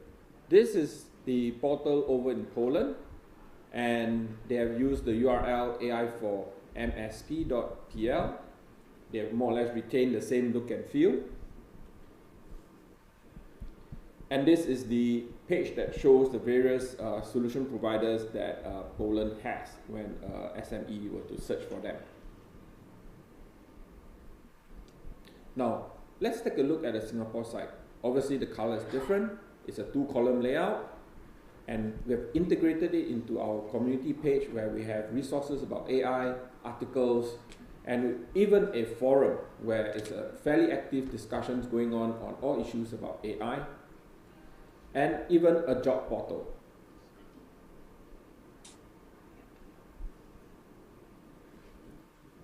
So as you can see, the portal is easily customizable. It's based on WordPress. So the portal operator only needs to make sure that he has the WordPress developer to integrate the portal, whether into a new site or existing site. Now, why join the AI for SME portal initiative? One, we want to encourage innovations. As we have already mentioned, SMEs makes up a significant portion of the economy. We want to make sure that SMEs are provided access to AI expertise and solutions, curated solution providers. And this portal can help SMEs to become more innovative. Increase efficiency. AI has a potential to improve efficiency across industries. And by encouraging SMEs to adopt AI, SMEs can streamline the current business processes. Finally, this portal will be a means to help SME and solution providers come together, enjoy faster collaboration, promoting partnerships, and hopefully leading to new innovations and business opportunities. And for next year, 2024, we hope to get more countries to build their own AI for SME portals. The group will also create new go-to-market resources and guides for portal operators to better help them engage the SMEs and new AI solution providers. The group will also come together and create a new resource, AI for SME, a simplified introduction to AI for SMEs, based on AI Singapore's AI for Everyone. Focus on helping SMEs understand AI and how to bring AI into its organizations, and including getting their organizations ready for AI, based on the principles of the AI Maturity Index that we have put into the portal. So, the next step is for GPA member countries and the appointed portal operators to visit the AI for SME community portal at aiforsmeportal.org. Over here, you can apply for access to the AI for SME portal, and once access has been given, you can download the portal source code, download the portal administrator guides, the developer guides, and any other guides that the group will put up from time to time. With this, we end our presentation, and I look forward to everyone here joining the community to help the SME accelerate their adoption of AI. Thank you. Thank you, Lawrence. Thank you. So basically, we see here that there has been a field test in 4 countries already a year ago. And now we have a portal deployed in 2 countries. One is Poland and one is Singapore, where Lawrence is. The next one, hopefully, is going to be France with our French representative here. So any country wanting to join this portal can just connect, and then you download the entire stuff and you put it into your own framework, brand, colors, whatever, and language, right? In French, it's going to be in French, of course. So all of the thing is free, you get it free, and then you run it on your own site. Thank you, Lawrence. If you can stay, because there might be questions at the end, probably for you or Betty or Quanchet. Okay, thank you. So now we had this SME portal ready to go to join, to match basically SMEs with with service provider in AI. So we decided to run the same, exactly same, and use it, but verticalize it on one domain, which is the agro and farming, and this is going to be presented by Inma. Inma, use this one. The mic's here. Can you put the slides back, please? I don't know that. Oh, I can see. I know now. Ooh. Okay. So when I joined the Information and Commercialization, Innovation and Commercialization Working Group, I soon realized that there are sectors that will require to have their own portals, their own environment. I have worked as an AI scientist in many sectors, automotive, aerospace, but my family has vineyards in Spain. I have worked in cow farms in Ireland doing AI, and I felt that GPAI should lead a project for agriculture and farming. And I did it because fundamentally it's not about feeding people. It's not about in 2050 we have 10 billion people to feed. It's about really acknowledging that climate change and very poor quality agricultural practices are reducing arable land year on year. And also, I can speak without notes. And we need to help the farming community yield more from less land, and also be more sustainable with biological approaches to agriculture. So we now can confirm that many of our members are very, very keen to put agriculture in their artificial intelligence roadmaps and agendas. I'm very proud to say that India, our presidency, has put agriculture at the top of one of the things that they want to achieve with artificial intelligence. And so many other countries like France, like Mexico, like Brazil. So this portal will grow in terms of outreach. And I will run you through what the portal currently hosts, what kind of content can you find, and basically not just finding AI companies that work in agriculture, but it's an educational portal. We want to educate the world. So we know that there is a sustainable agenda for the world. Agriculture has a climate change affecting its dynamics, but agriculture is an industry, is the GDP of nations, and we need to make it more optimized, which is the superpower of artificial intelligence. So we want to educate the public. We want this portal to be accessible by scholars, people that want to understand the industry, as well as having an ecosystem of technical directors in an agricultural field, being able to consult it and find AI solutions that they want to explore. And vice versa, we want young startups and other companies that focus on agriculture building AI and solutions to be able to show and even put demos of their products. So we have built the portal and the databases with the help of University of Loyola in Andalusia, which is the University of Chicago in Spain. We have built, let me see if it's here, we have built the databases of the case studies and the AI solutions providers from the Americas, from Europe, and now we're building, in addition to Japan, all of the Asia-Pacific companies and case studies. We believe that case studies explain how AI is really being used. There is a misconception that when you bring artificial intelligence to an artisanal industry, the jobs will go away. And actually, it's not the case. Farmers have very hard lives trying to yield product from the land. And when technology and AI comes in, they are in possession of information that helps them make better decisions. And for example, I'll give you an example. When someone decides to grow grain, well, that grain has to achieve a specific percentage of protein if you want to sell the grain for human consumption. If you don't achieve that quality, then the grain has to be given for feeding animals.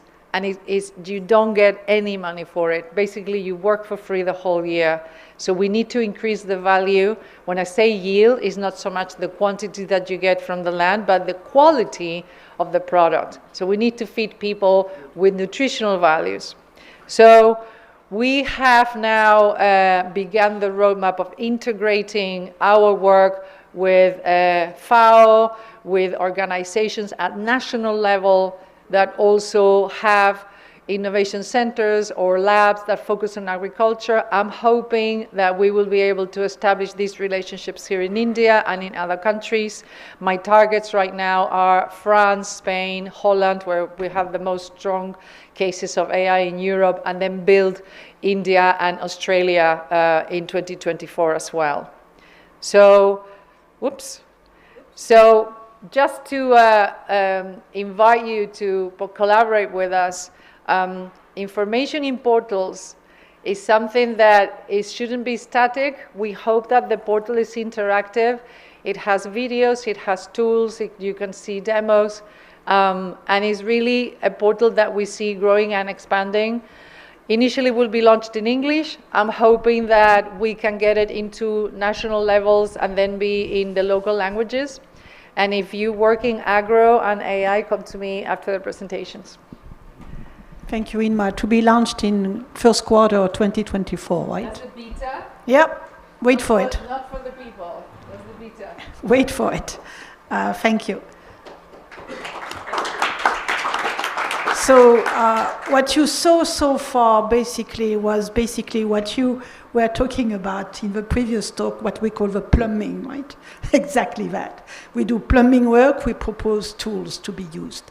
The next one is going to be presented by Lee Diedrich here. So she's going to put, and Jan is online. They are the two co-leads of the IP project.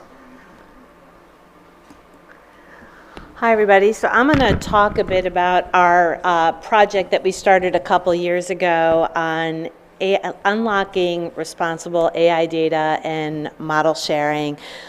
We started this project a couple years ago in the IP committee, and initially I was co-leading the work with Josef Drexel, who from the Max Planck Institute.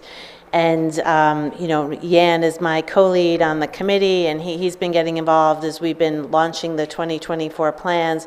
So I thought what I would do is kind of walk you through what we've done over the past couple of years. I mean, the premise of the report is bringing it back to innovation and commercialization. We want to incentivize and we want to facilitate innovation and commercialization. But in order to do that with artificial intelligence, we need access to data, we need access to models.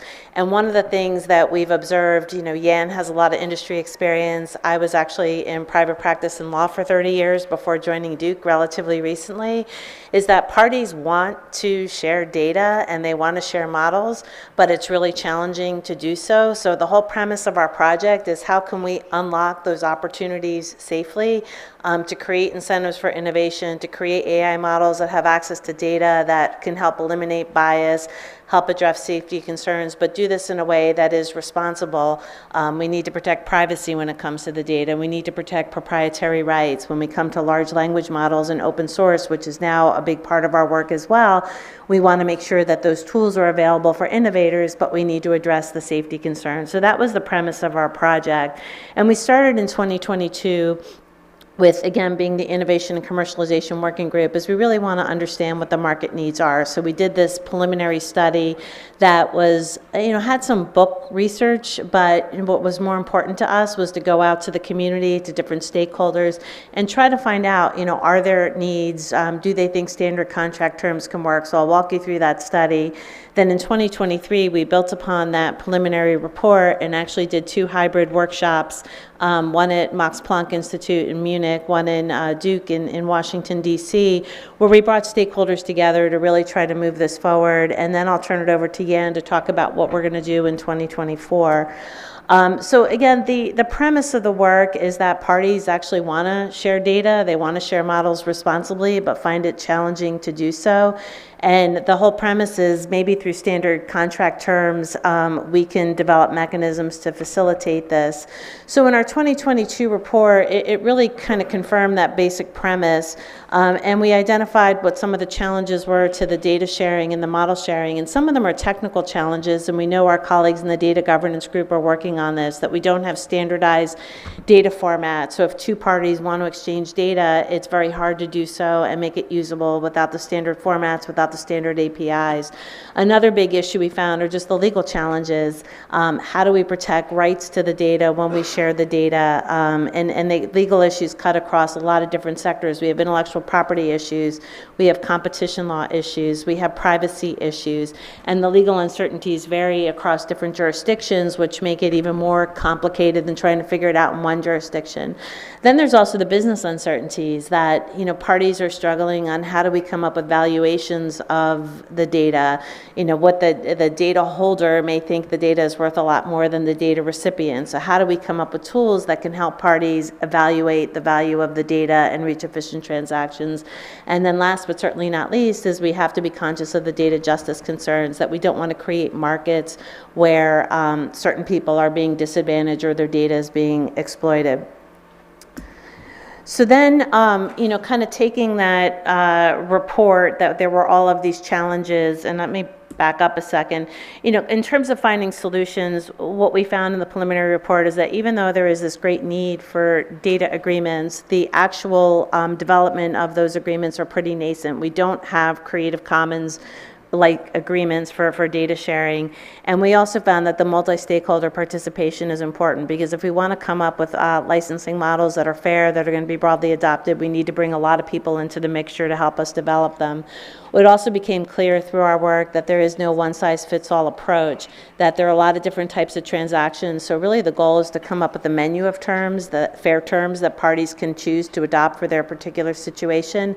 And then we identified like a whole host of issues that need to be addressed through licensing terms, the rights allocations, because the laws are unclear as to who owns the outputs. How do we use privacy-enhancing technologies in connection with the AI, the ethical consideration. So then we built upon this in 2023 with our 2 hybrid workshops, and kind of we view GPay as being the facilitator here. GPay doesn't really have the resources to develop the licensing terms, but the whole concept is let's bring the community together and create a forum where people can share ideas and try to advance the development of these contract terms. And in our 2 workshops, we really were overwhelmed by the broad participation that we had. People from all around the world came, some in person, some virtually, to participate. We got viewpoints from civil society, government, industry, academia. We've built up good collaborations with other multilateral organizations. The World Intellectual Property Organization, OECD have been very involved, the World Bank. And we also thought, because data sharing is inherently a multidisciplinary field, that we had to bring together all the different types of experts. So we had legal, policy experts, lawyers, engineers.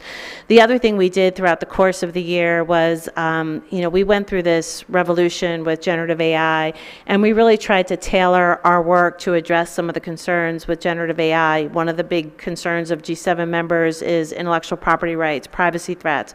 How can contracts help address some of those concerns with respect to generative AI and leverage the business code of conduct? So, this slide, I won't go into too much detail, highlights some of the things that we discussed in the workshop, using contractual terms, updating the landscape, really drilling down on how we can develop the contract terms to address the legal uncertainty, looking at where the law is going with the EU Data Act in particular, where the Commission has said we want to see fair, reasonable terms. How can this effort support the development of those terms? One key takeaway is that we really need common contractual definitions. When you have different parties negotiating and they don't understand that the language, we need to come up with those terms. We also really delved into the data scraping issues. Right now, now we're in this untenable situation with data scraping. Everybody's doing it to feed the large language models. Lawsuits, investigations are mounting around the globe, and how can standard contract terms in combination with technical tools, business codes of conduct, try to come up with fair, more reasonable solutions. And that was also another big theme of our work.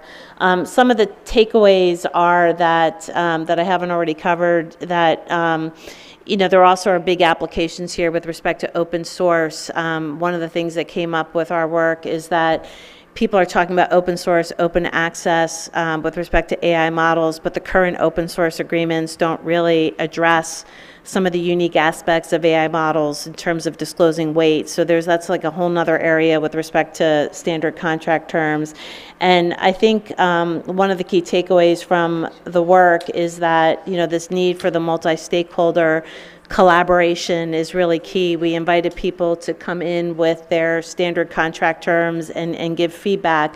So the plan for 2024 is to launch our AI contract terms incubator and build on the community that we've already established and create more regular opportunities through virtual sessions, and hopefully if we can get the funding, get some, have some hybrid sessions to bring the community together. And then here are some of the topics of interest that we're focused on is the open source LLM agreements, the data scraping, and then how we can leverage these contract terms for public procurement. And Yan, you've been doing some of the organizational work around open source. Do you want to maybe share some of the thoughts on what we're planning for first quarter next year? Yeah, thank you, and hello everybody, and apologies to not be in India. Yeah, on open source, what we are trying to bring, and again, this is the spirit of the incubator, is to bring different people working and addressing this issue, not necessarily trying to, do a one-size-fits-all kind of solution, but bringing all the various people from Creative Commons, people from the open source initiatives, from Linux Foundation, from other places, to share some of the issue and challenge that we are facing here. We obviously have many large issue about what is copyrightable and how this license will work out. There is a new type of restriction. We are starting to see people are concerned about ethical restriction. Or do you fit that into the agreement, or do you enforce that? All these kind of things are very important, and again, rather than to build a new initiatives, what we are trying to be is a place for all the initiatives to share and progress together. Yeah, so if anybody's interested in joining our incubator, Caitlin is organizing us, and reach out. And I think that, the first objective with the incubator around open source is people are talking about open source, but a lot of people don't understand what it is. And open source is, there's a lot of different flavors and varieties of open source software. So we want to just kind of level set. We want to educate the community. We want to talk about how AI models are different from typical open source software. And that will inform, like, what type of licensing terms do we need, and hopefully by bringing this community together, we will inspire people to create licensing terms. So that is it. Thank you. Thank you, Dick. Our next presentation, if I can get it.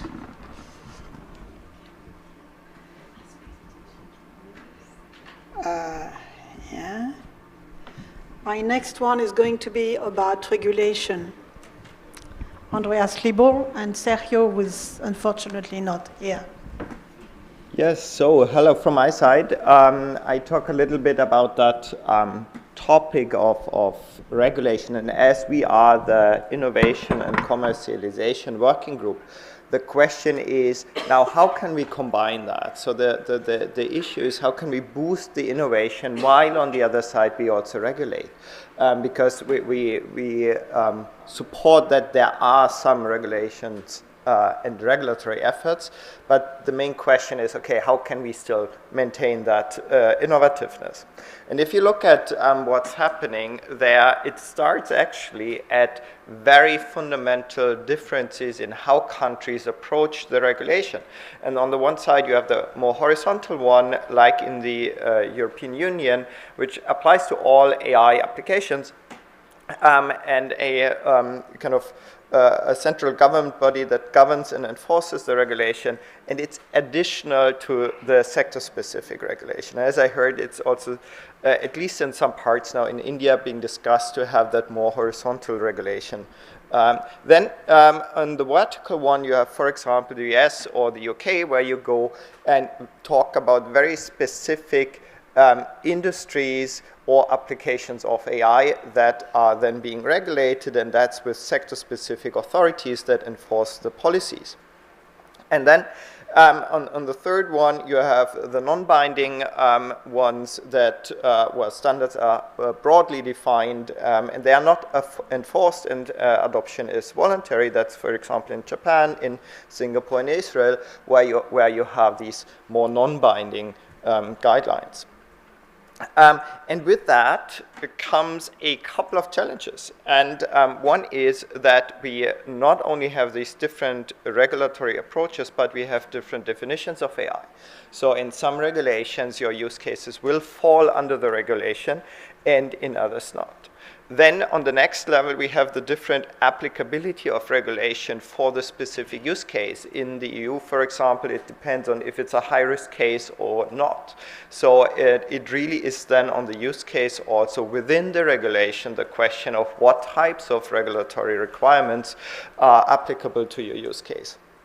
And then you have different requirements that you need to comply with. So you have these three layers of complexity when you talk about regulation. And as we are the global partnership on AI, the main question now is, if you are a company that wants to sell your product not only within your own country, but around the world, how can you comply with the regulations also in the other countries? And what's the translation that you need as a company to comply when you start with your own one to then comply to another one in another region in the world?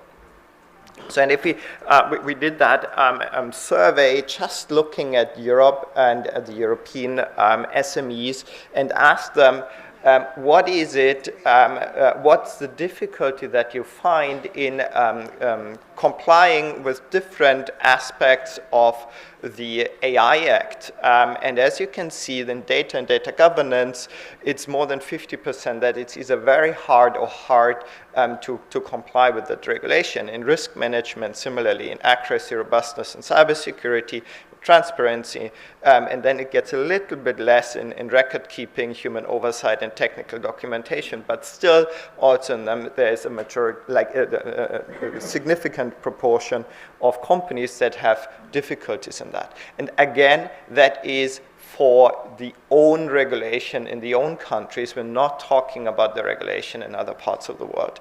So why is it? Because there are no existing processes or practices of how you then comply with the standards. There are no existing tools for compliance to the regulatory requirements. And that also means that there is no globally approachable platform where you can look, first of all, what the differences are in terms of the concrete requirements to the companies for the different regulations in the world, and then there is not that translation from one regulation to the other. And that is what we wanted to approach with our working group. So we aim to support the companies around the world with the regulatory compliance to these different parts of the regulation. And the first thing that we do and that we did is to map the different regulations around the world. And that is what we did in the last year, or in this year, in 2023, which is still ongoing as the regulations are also still developing. So we need to adjust that constantly, but the question is how you create that ontology already. Then the question, is there any existing support mechanisms? Are there institutions that provide benchmarks, that provide already tools, that provide overviews of these platforms? So let's connect these support mechanisms for organizations. Then it's the question of, can we co-develop something where I say, is it something where we can do support, or where can support that translation from one regulation into the other? Can we support in terms of the process descriptions, in terms of the tools that are available, and most importantly also on the upskilling, because there are no, the engineers have no understanding of how to then comply, especially with regulations outside their own countries. And then lastly, what we also want to do is to give feedback to the governments about the required support, what works well in one country or the other, so that you can build up that support ecosystem for the industry to then ultimately comply with regulations, and that is through KPIs, but also through regulatory learning. So what we did, as said, we had the first comparison of the regulations around the world. We now create also a survey for the affected stakeholders, asking the companies what's specifically difficult, not only what we did in Europe, but also around the world. How can we actually support them? That is what we then want to conduct in next year and here. If you know of any companies who would like to participate, that's for us very important and valuable feedback, so that we can then build exactly what the companies also need globally. The next one is we select the relevant fields for compliance. So let's start with one requirement after the other and do the deep dives to, again, as François said, to create these very concrete support systems and tools for the companies. That is kind of our task in our working group. Then to identify these support mechanisms around the world that are also now being built up, as for example in Europe we now build this ecosystem of support for the companies to then comply with the AI Act. I assume there will be these similar approaches around the world to comply with the own regulations, so that we can have that then global translation. And then build that library of existing approaches of activities and resources. So that is what we are focusing on in the next year, to have a first set of support mechanisms for the companies to then comply with global regulation. So that's a very quick overview about what we are planning there. As said, that year 2023 was rather that preparation as the regulation is just being developed. But now as the first regulations are more or less fixed, we now can start really to develop and to build up that libraries that we want to do. Thank you. Thank you. Thank you, Andreas. So that should be the end of our presentation today. Maybe my co-chair, Lawrence, you would like to give us a few words about the work you had as co-chair during the time? Yeah, thanks, François. Hi, everyone. Yeah, sorry I'm not able to be in India. The first year I started in GPay as the co-chair of the SME group, and second year onwards I became the co-chair of the Innovation and Commercialization Working Group. So this really has been a eye-opening undertaking. Lots of interesting discussions and getting to know a more global view of AI and what's been happening in the world. From a Singapore perspective, my work in AI Singapore is very focused on industry.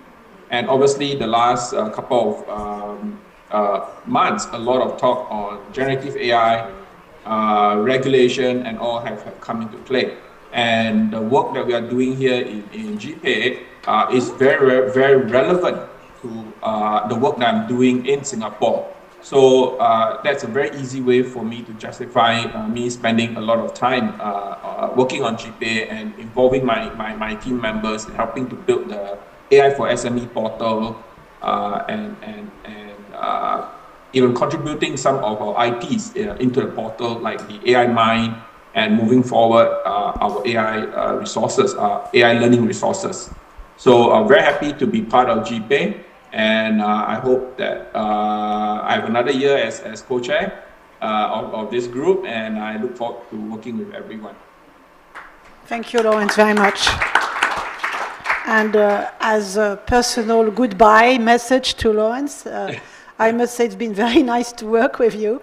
And I would like to emphasize the specific role that Lawrence has played. Obviously, Singapore has a lot of development, a lot of activities, and they very freely and nicely shared their work and their expertise with our projects. And I think this is the strength also of our groups, that people bring to the table their expertise, their tool, their everything, and their work, of course, and this is how we can progress together. We have a saying in French that alone you go far, but together it's faster. So this is the end for me. So now I'm going to pass the baton to Robert, my next co-chair. If you want to say a few words, Robert, and then we'll take questions. Thank you very much. First of all, Lawrence and Francois, from my side, very thank you for leading our group since 3 years. And for audiences, very important information. When I joined to that group 1 year after of first outputs and results, I found that group as a very practical team who try to define and transverse the concept of trustworthy artificial intelligence to very practical tools. And we see from the results who presented today that tools, the portal AI for SMEs, what Poland adopted as other country, second country after the Singapore. That portal could enable Polish community to be visible for each other from the perspective of suppliers and SMEs. And then that project about artificial intelligence has had its premiere driven first by Japan.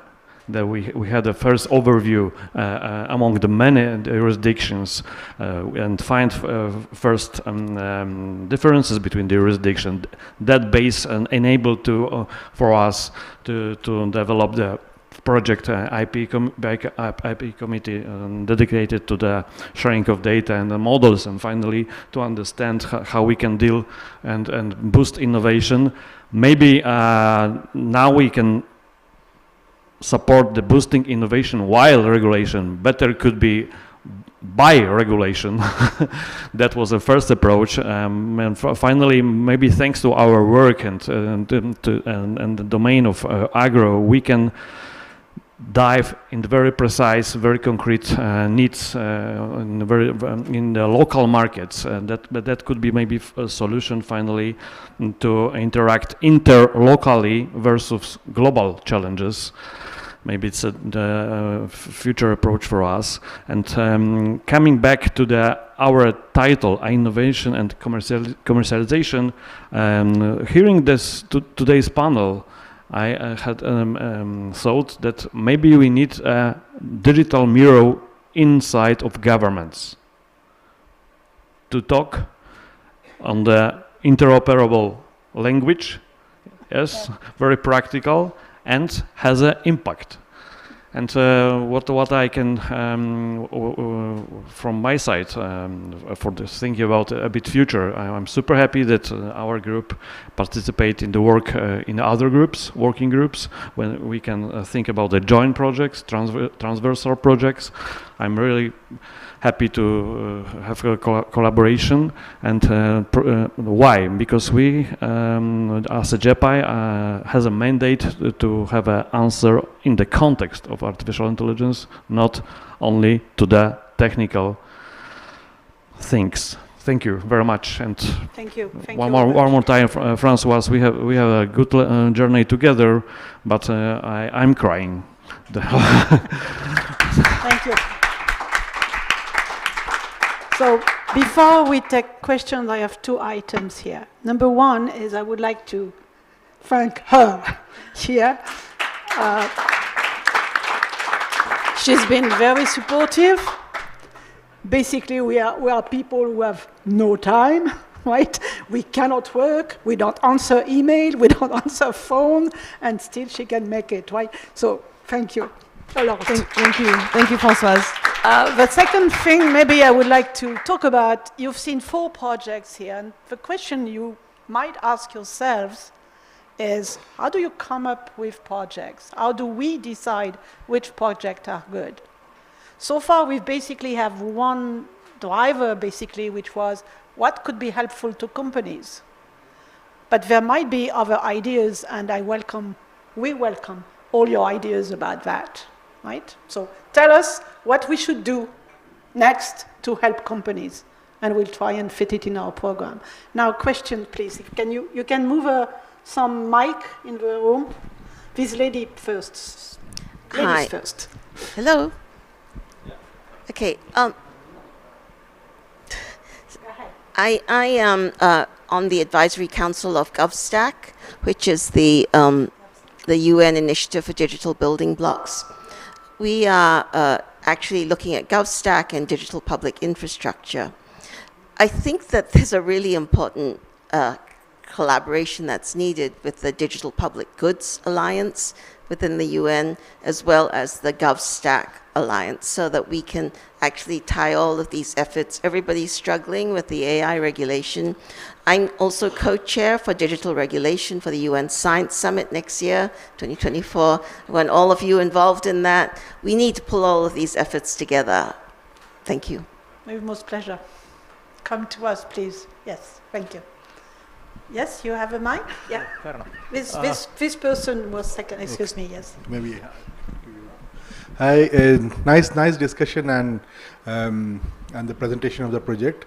So I am from the Indian School of Business, and out of the faculty and researcher there, out of the 3 areas that I work on, one of them is innovation commercialization.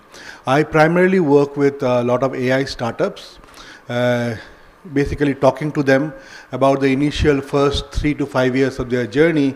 After they have developed the tech, how do they commercialize that? I've started with healthcare as a sector. We are working with few AI startups in healthcare in India, and then maybe over next year, maybe in the second half of next year, we'll, depending on what findings we get, we'll also take it to fintech and Indian language. Yes, that's the other broad areas. Agriculture is a big domain, so I don't want to go there yet because the dynamics are very different. So I saw this initiatives that you have are more of a marketplace initiative. Is that correct in interpreting? Because Lawrence showed one for the SMEs, you showed one on agriculture. They will help solve the discoverability aspect. But what I see a lot of challenges, because I'm working with these companies for about 6 months to a year to understand their processes, is that once they have developed their innovation, how do they market it? How do they find people and the markets who are ready to pay for it? Open source is often not an option because they're working on very small funds.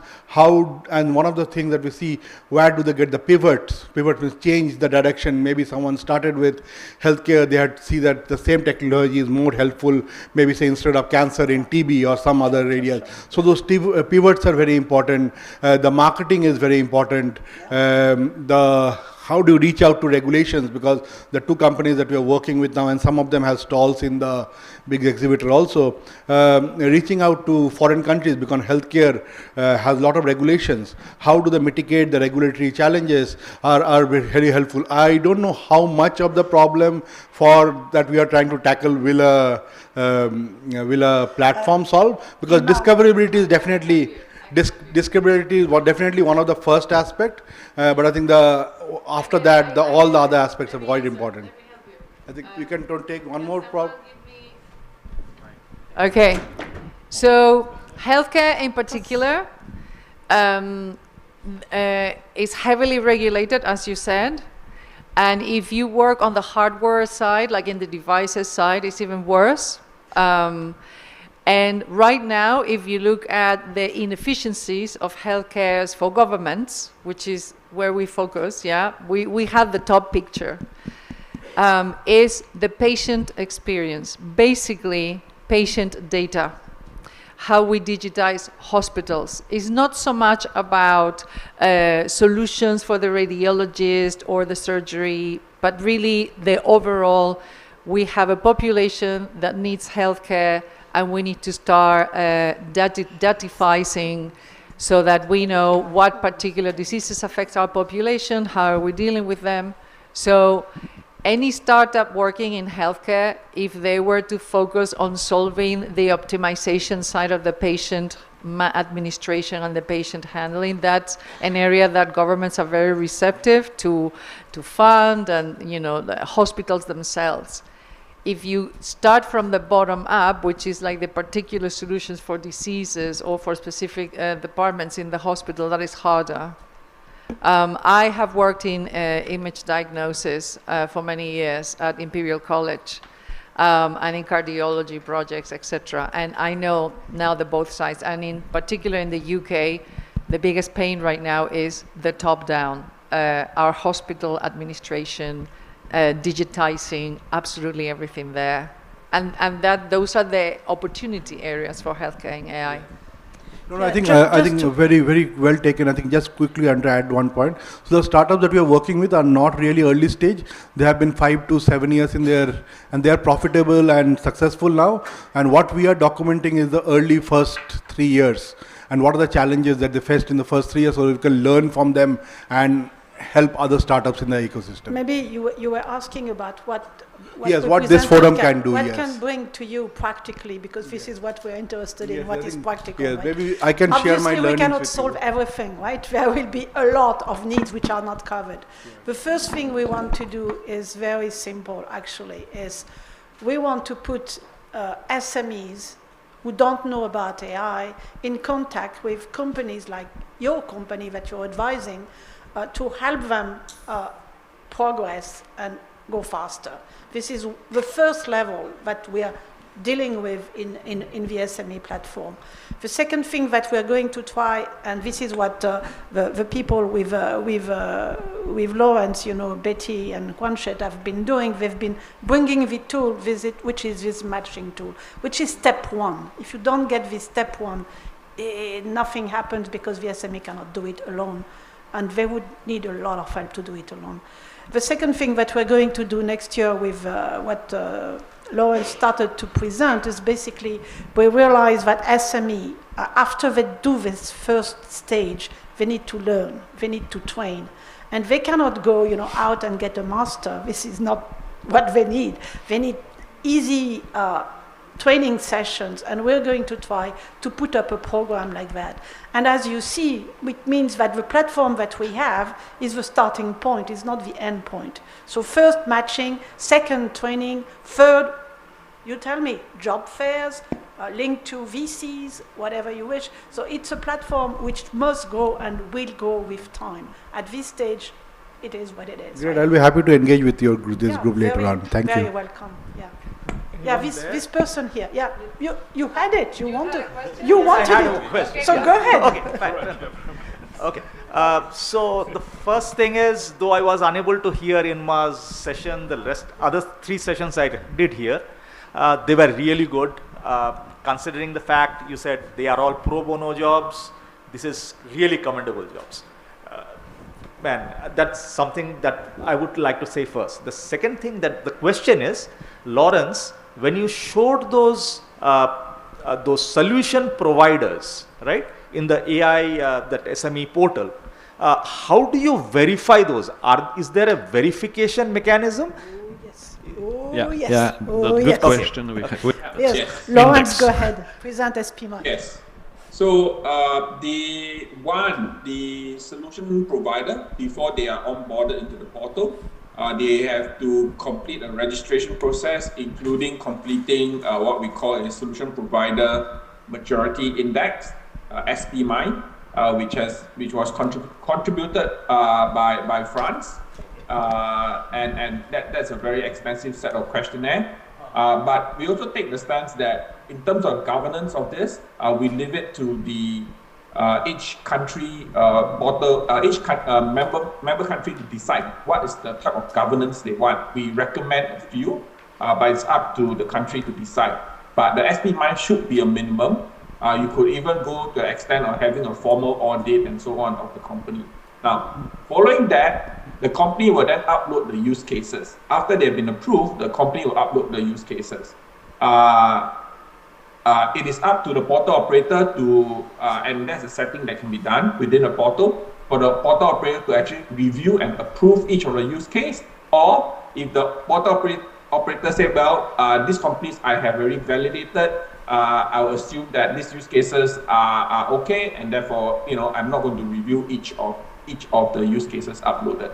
So that flexibility is given to the portal operator. So when you say portal operator or a country, who in that country does this? Means is this the government? Is it a private entity? Let me give you a very concrete example, right? We have here the French representative here, Guillaume, right? We want to ask a question after that.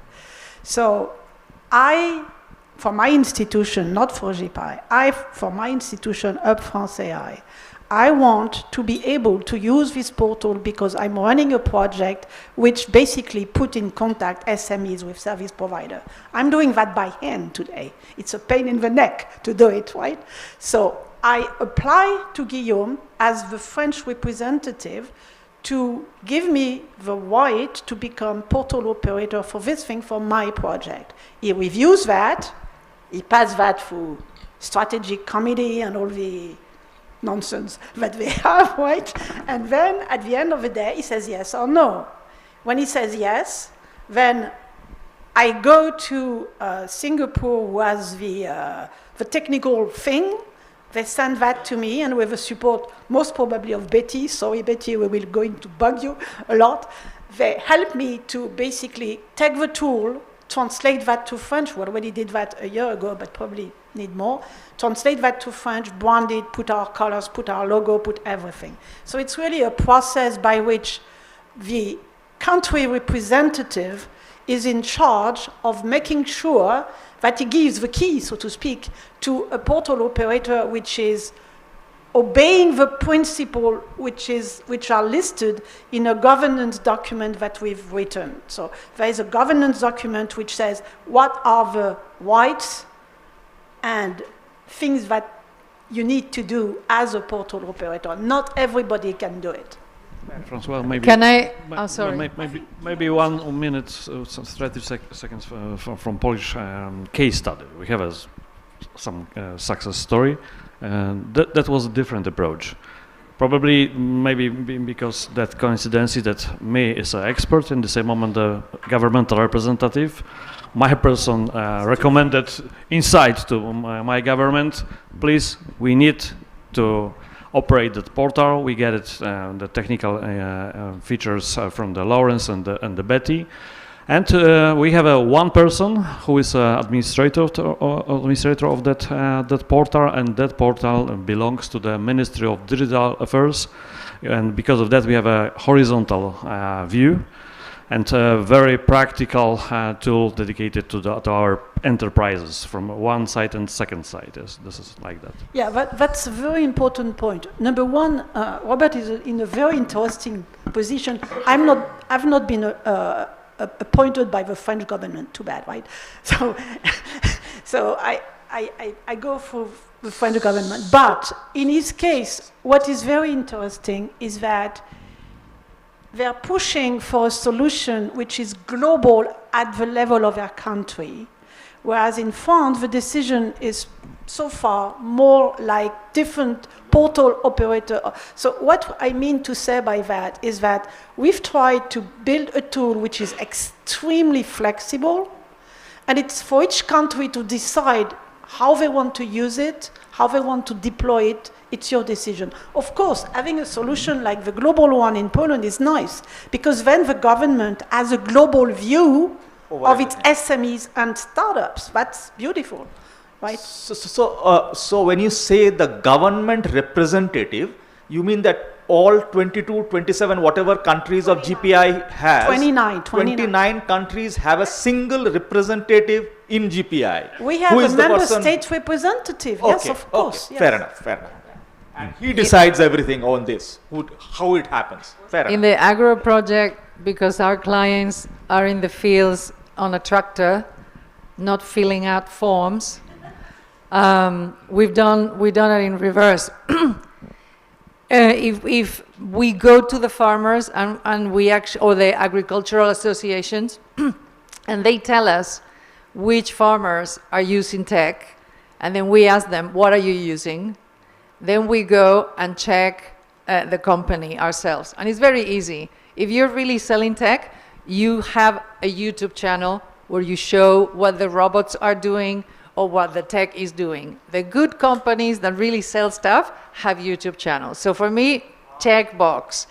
Does their website has support? That means they have clients. I've been an entrepreneur and I know how you can look very big on a website and do nothing, or when you are for real. And then ultimately we contact the actual solution providers. Also, we have built relationships with agricultural associations, which I am hoping they will be the portal operators in the future. Again, very flexible model, and each country does the way they feel it's best. Guillaume, you had the mic, you don't want to use it? Yeah. Thank you very much. Thanks a lot for your work. I have different questions, in fact. First one is, I'm not sure I got the business model of the platform, or at least how are we going to make sure that the initiative is sustainable and continue the maintenance, the development of the platform and so on. That's the first question.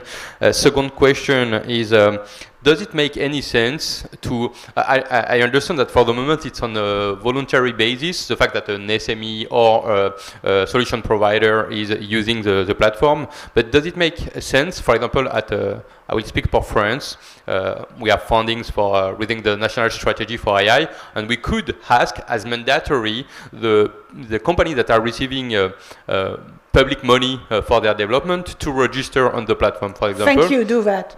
Okay. Then it's more like a remark. I don't know if there is already a feedback process on the platform in order to provide, if there is something that is not perfect in the requirement, in the way the platform is working and so on. That would be nice to have these kind of features in order to improve the platform. Yeah. Okay, that's my question regarding the platform. Then I had the question also for you, Lee, regarding the IP. It's more like, if it's not already done on your side, maybe for 2024, we know that with the AI Act and the conformity assessment processes that are going to be implemented, some people will need to have access to information regarding, for example, the foundation models that are developed, the weights, the data sets that are used to train the model, and so on. So some information with the transparency requirements, some information has to be shared to everyone. Some other information are going to be shared only with audit companies or conformity assessment bodies.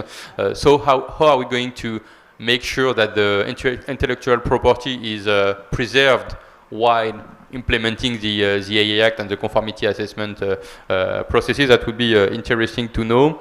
And also, it's a question, but maybe for later, is it possible to open the models or open the data to a specific geographical area or to specific companies, but not other companies? Is it allowed to do that? Do we already have licenses that make it possible?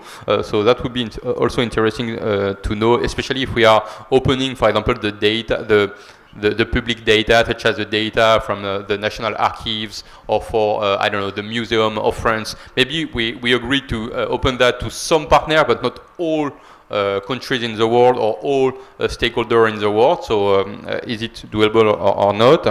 And Andreas, for you, sorry I'm too long. You speak about regulation. I was wondering if the output, the deliverables of your work could not be very fruitful within the harmonized standards initiatives that are happening right now, because in the end, if some standards from ISO are harmonized at a European level, most probably these standards are also going to be used by the US, for example. So even if the regulation is not the same, the conformity presumption will be the same. I mean, the process that the companies are going to follow in order to be in conformity with this requirement are going to be the same because the standards are the same. So having an impact on the standards could be the best way to move forward, right? Okay, thank you. Yeah, let's take the question maybe in order.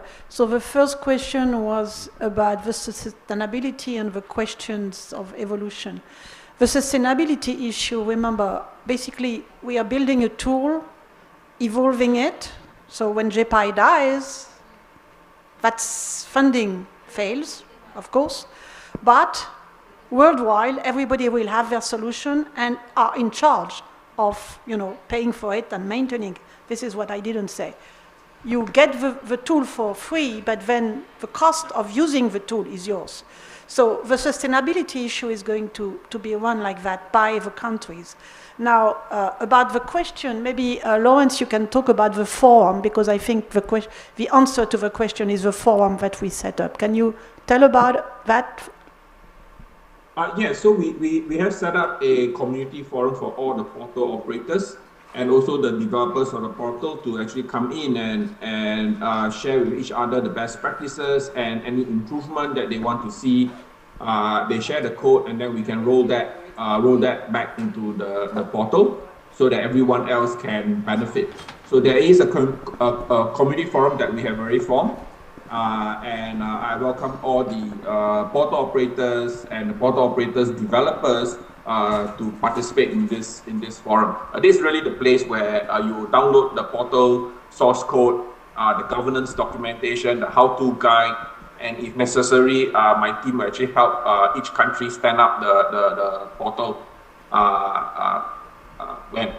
At least your first portal, right? After that, you have the experience. You should be able to help the other portals that's coming up in your country. So multiple portals in all the countries, but a forum to ask questions and share best practices. We need to speed up because we have 3 minutes left. Yes, so I'll just answer really quickly and we can then take it offline. I know Robert wants to chime in and Andreas has to answer. But I think your questions kind of highlight one of the theses of our work and why our group needs to work closely with the data governance group, because we do need to come up with techniques that comply with not only the EU AI Act, but you look at what came out of the White House with the executive order and NIST leaning in on standards.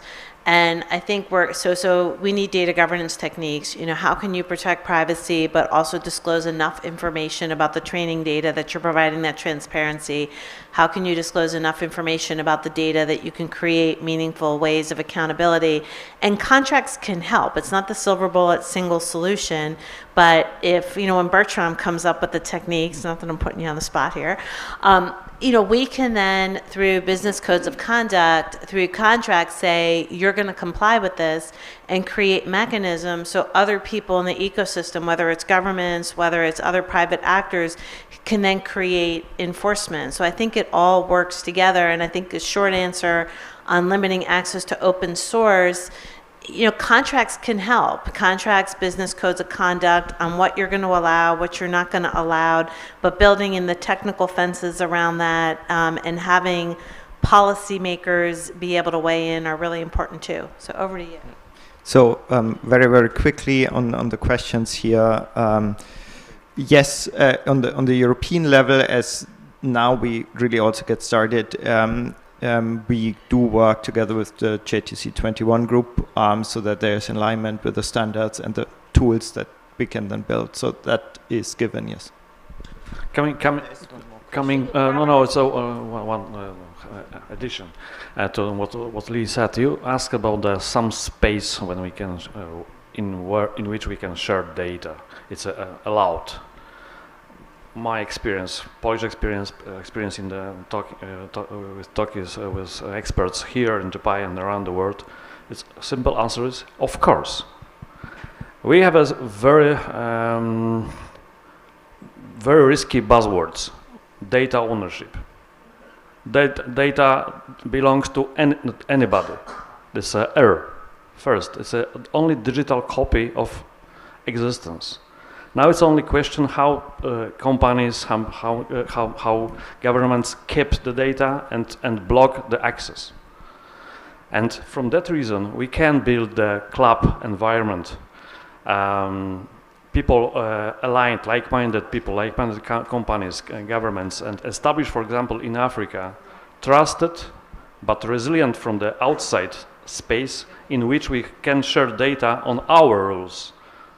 Rules which enable us to disengage from the actual state of the open market. Open is market is other buzzwords for that kind of digital economy. I believe it's possible, but we need to pattern, practical pattern. For example, in European Union, we have a coordinated plan supported to support artificial intelligence strategy.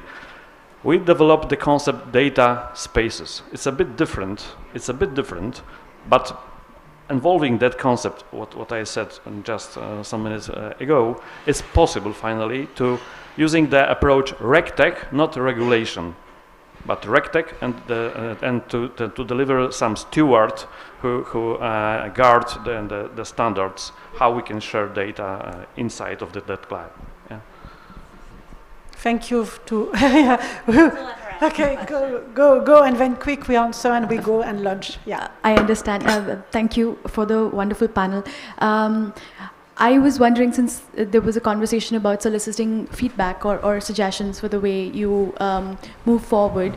So, as someone who's currently a master's student in human-centered AI in Dublin, and as someone who's worked as an AI data strategy advisor to multiple startups globally, I have seen, at least in the startup space, there is an incentivization structure that is, focused on just the next, milestone, like, hey, I need to get the seed funding, I need to get, this investor happy, I need to get, that, listing in the Sensex. So I was wondering, if you're looking at innovation and commercialization, these can often be sort of like proxy elements which we don't actually address in the name of business value. So like, okay, this many users accumulated, this many XYZ's money accumulated, but innovation not addressed. So I was wondering, like the way we have carbon credits, we have certain incentivization mechanisms. If we could also address similar things in the innovation ecosystem, say you can actually tell startups, hey, you did this good job. You've proven that you've moved the needle further. So can we also make it an agenda for them to actually want to innovate instead of just showing that they have more people, more money? Obviously, your question is much larger than what I could do. The SP mind that Lawrence was talking about is actually in our mind at the beginning. We started that in France. In our mind, it was basically an idea where we wanted to have a label for a startup. So we lined up 6 different axes for each axe 5 or 6, or I don't remember how many questions, typically to assess precisely the different questions that a startup should ask themselves. And a lot of them, when we gave them this questionnaire, each of these questions gives a value, and at the end of a day, you have a score, right? And they said that the value was not so much in the final score, it was actually on the question being raised, because they say, oh, right, so we are doing our best. I'm sure we could do a lot better, but let's continue over lunch, okay? Also, lunch. Lunch will work. Just a point, innovation can't be funded, right? Means unless the innovation can be funded. And commercialization, that's the point. Exactly. Thank you. Thank you, everyone. Thank you.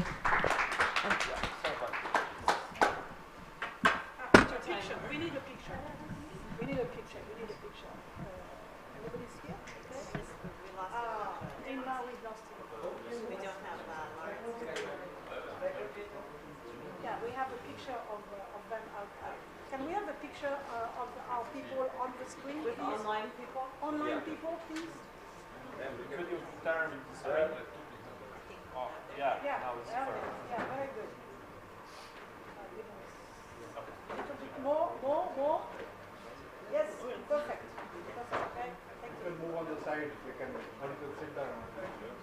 We can sit. You can sit. You can sit as she's getting. Now let's do some pictures. Do that and yeah.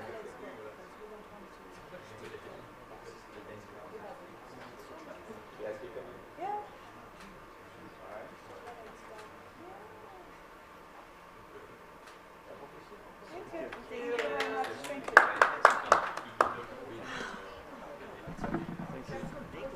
That was good. The feedback. Yeah. It's not only our town is run.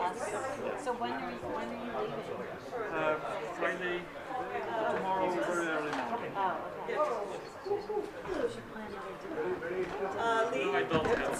Thank you. That's your pile. Yeah. My swag bag. And wow, thank you.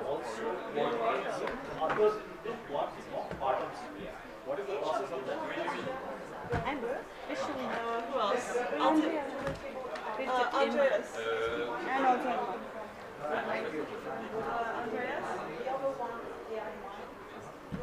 Hi, Professor. Hi, how are you? Good to hear. Nice to meet you. You have a flight to catch? No. All right, yeah. Maybe 5 minutes. Okay.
Hello. A very good afternoon to one and all. We'll be starting the session in 2 more minutes. We're just awaiting one more person. Just 2 more minutes. Thank you for the patience.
A very good afternoon to one and all.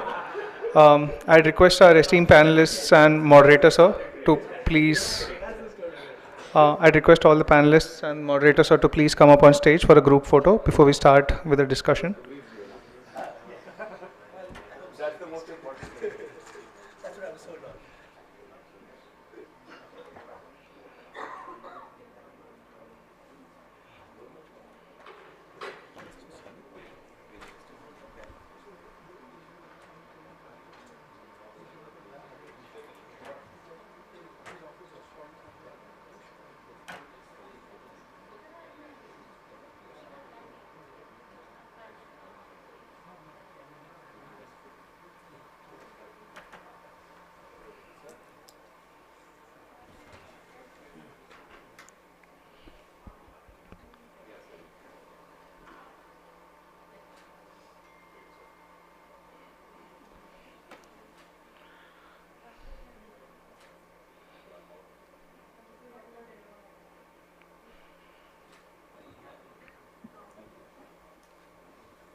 Right. So we'll begin with the session. This session is basically a discussion with startups with founders of emerging startups in India, AI-based startups in India, who are leveraging the power of AI across different sectors, from agriculture to healthcare to enabling livelihoods. So AI-based startups in India have been at the forefront of technological innovations and entrepreneurship. India, with its vast talent pool and dynamic business environment, has emerged as a fertile ground for startups leveraging AI, solving a wide range of problems from healthcare to education to environment sustainability and financial services. For context, AI is expected to add USD $967 billion to the Indian economy by 2035 and USD 500 billion to India's GDP by 2025, accounting for 10% of the country's USD 5 trillion GDP target. Central to this dialogue is the critical role of an enabling policy environment for startups. The Government of India is committing to fostering a supportive ecosystem for innovative ventures in AI. Concrete steps have been undertaken to encourage the adoption of AI in a responsible manner. However, it is also important to maintain the policy push for innovation with responsible development of artificial intelligence. Policies must keep pace with AI systems and applications developed by the startup ecosystem with a view to balance responsibility, innovation, accessibility, and affordability of products and services. This session is basically a conversation and will provide insights into how policy frameworks can be structured to nurture AI in India. Moderated by Shri Pankaj Doval, National Editor, Times of India. This panel will feature founders and co-founders of emerging AI-based startups in India.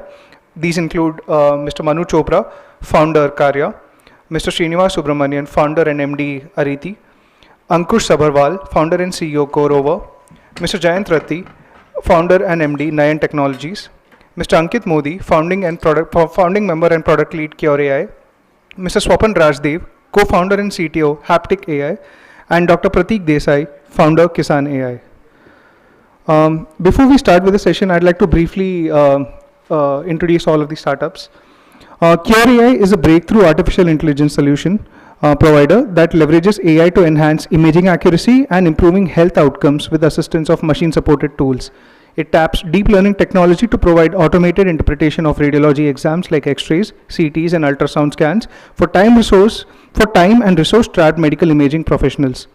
Cure AI is helping to make healthcare more accessible and affordable to patients worldwide. We are happy to have you here, Mr. Ankit. Next, we have Mr. Swapan Rajdev from Haptic. Haptic is an Indian enterprise conversational AI platform founded in August 2013. The company develops technology to enable enterprises to build conversational AI systems that allows users to converse with applications and electronic devices in a free format, natural language using speech or text. The company has been accorded numerous accolades, including the Frost & Sullivan Award, NASSCOM's AI Game Changer Award, and serves Fortune 500 brands globally in industries such as financial services, insurance, healthcare, technology, and communications. We're happy to have you here, sir. We also have in the panel Dr. Prateek Desai, who is the founder of Kisan AI. Kisan AI, formerly known as Kisan GPT, is an advanced multilingual AI chatbot engineered to provide farmers with personalized voice-based assistance for all their agricultural needs. Leveraging their expert and expanding knowledge base, and powered by OpenAI's latest language models, Kisan AI delivers seamless and efficient support in many languages. It is not just designed for farmers, but anyone with interest in agriculture, such as students, researchers, and even hobbyists. In addition to this, the Kisan AI API platform is designed for seamless integration for with their existing partners for developing agricultural platforms. We have Mr. Jayant Rathi, founder and MD Nayan Technologies. Nayan Technologies was founded in 2021. Their AI-powered algorithms analyze video feeds to detect traffic violations, defects, or dangers on roads. Their products currently span B2B, B2G, and B2C domains. Nayan's products can be used for road safety, public space monitoring, infrastructure monitoring, smart cities, traffic violations, and quality assurance on fleet operations. We're happy to have you here, sir. Next, we have Mr. Srinivas Subramanian, who's the founder and MD of Ariti Business Solutions. Ariti works in providing simple, fast to implement, and affordable digital IoT solutions for SMEs and agriculture users. Specifically, they deliver state-of-the-art digital solutions for cattle health and activity management, GPS tracking for cold chain and fleet management. With these goals in mind, Ariti's products and services focus on improving profitability, yield, tracking, and performance. We're happy to have you here, sir. We also have Manu Chopra, who's the founder of Karya. Karya is the world's first ethical data company enabling economic opportunities for rural Indians. They capture, label, and annotate data for their clients with high accuracy, and in doing so, they provide critical supplementary income to people in rural communities. Karya connects digital workers to a variety of dataset demands across 4 areas: local language datasets, document digitization, building image corpuses, image and video annotation, and labeling. Karya prioritizes working with rural, below poverty line communities who are traditionally kept out of the digital work economy to create maximum impact. We're happy to have you here, sir. Lastly, we have Mr. Ankush Sabharwal, who is the founder and CEO of CoreOver. CoreOver is the world's first and the highest ROI delivering human-centric conversational and generative AI platform, which is secure, scalable, and reliable, equipped with patent tech, powers multi-format, multilingual, multi-channel AI virtual assistants. CoreOver has also launched its own indigenous large language model, Bharat GPT. Bharat GPT is available in more than 12 Indian languages in partnership with Bhashini, a national language translation mission under the Ministry of Electronics and Information Technology. CoreOver's AI virtual assistants, chatbots, voice bots, video bots, serve hundreds of organizations that include IRCTC, LIC, IGL, and so on. We're happy to have you here, sir. With this introduction, I would now like to hand over the floor to Shri Pankaj Doval for guiding the conversation. Thank you so much.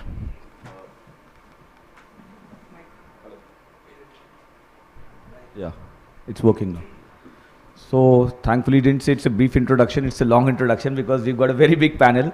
We've got 7 people out here, and I'm sure we're going to get a lot of information from these guys about how technology is changing our lives, not only on the enterprise side, but in our day-to-day activities as well. And I'm really sorry for starting late. We all say Indian economy is growing and we see so much of traffic and activity outside on the road. So I got stuck in traffic jam, and I really apologize for starting late. But AI is the buzzword in India and across the world.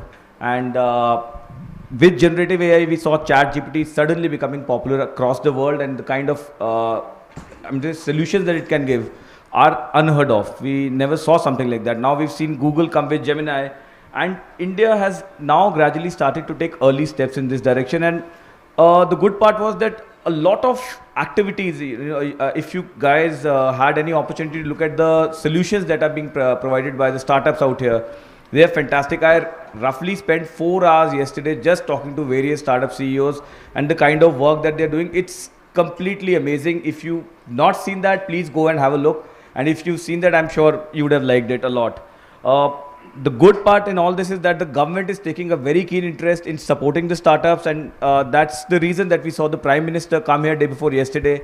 He inaugurated the conference. He spoke about the importance of AI, generative AI, and also spoke about the need for some kind of a guardrail or regulations around it. We need a regulatory environment as well.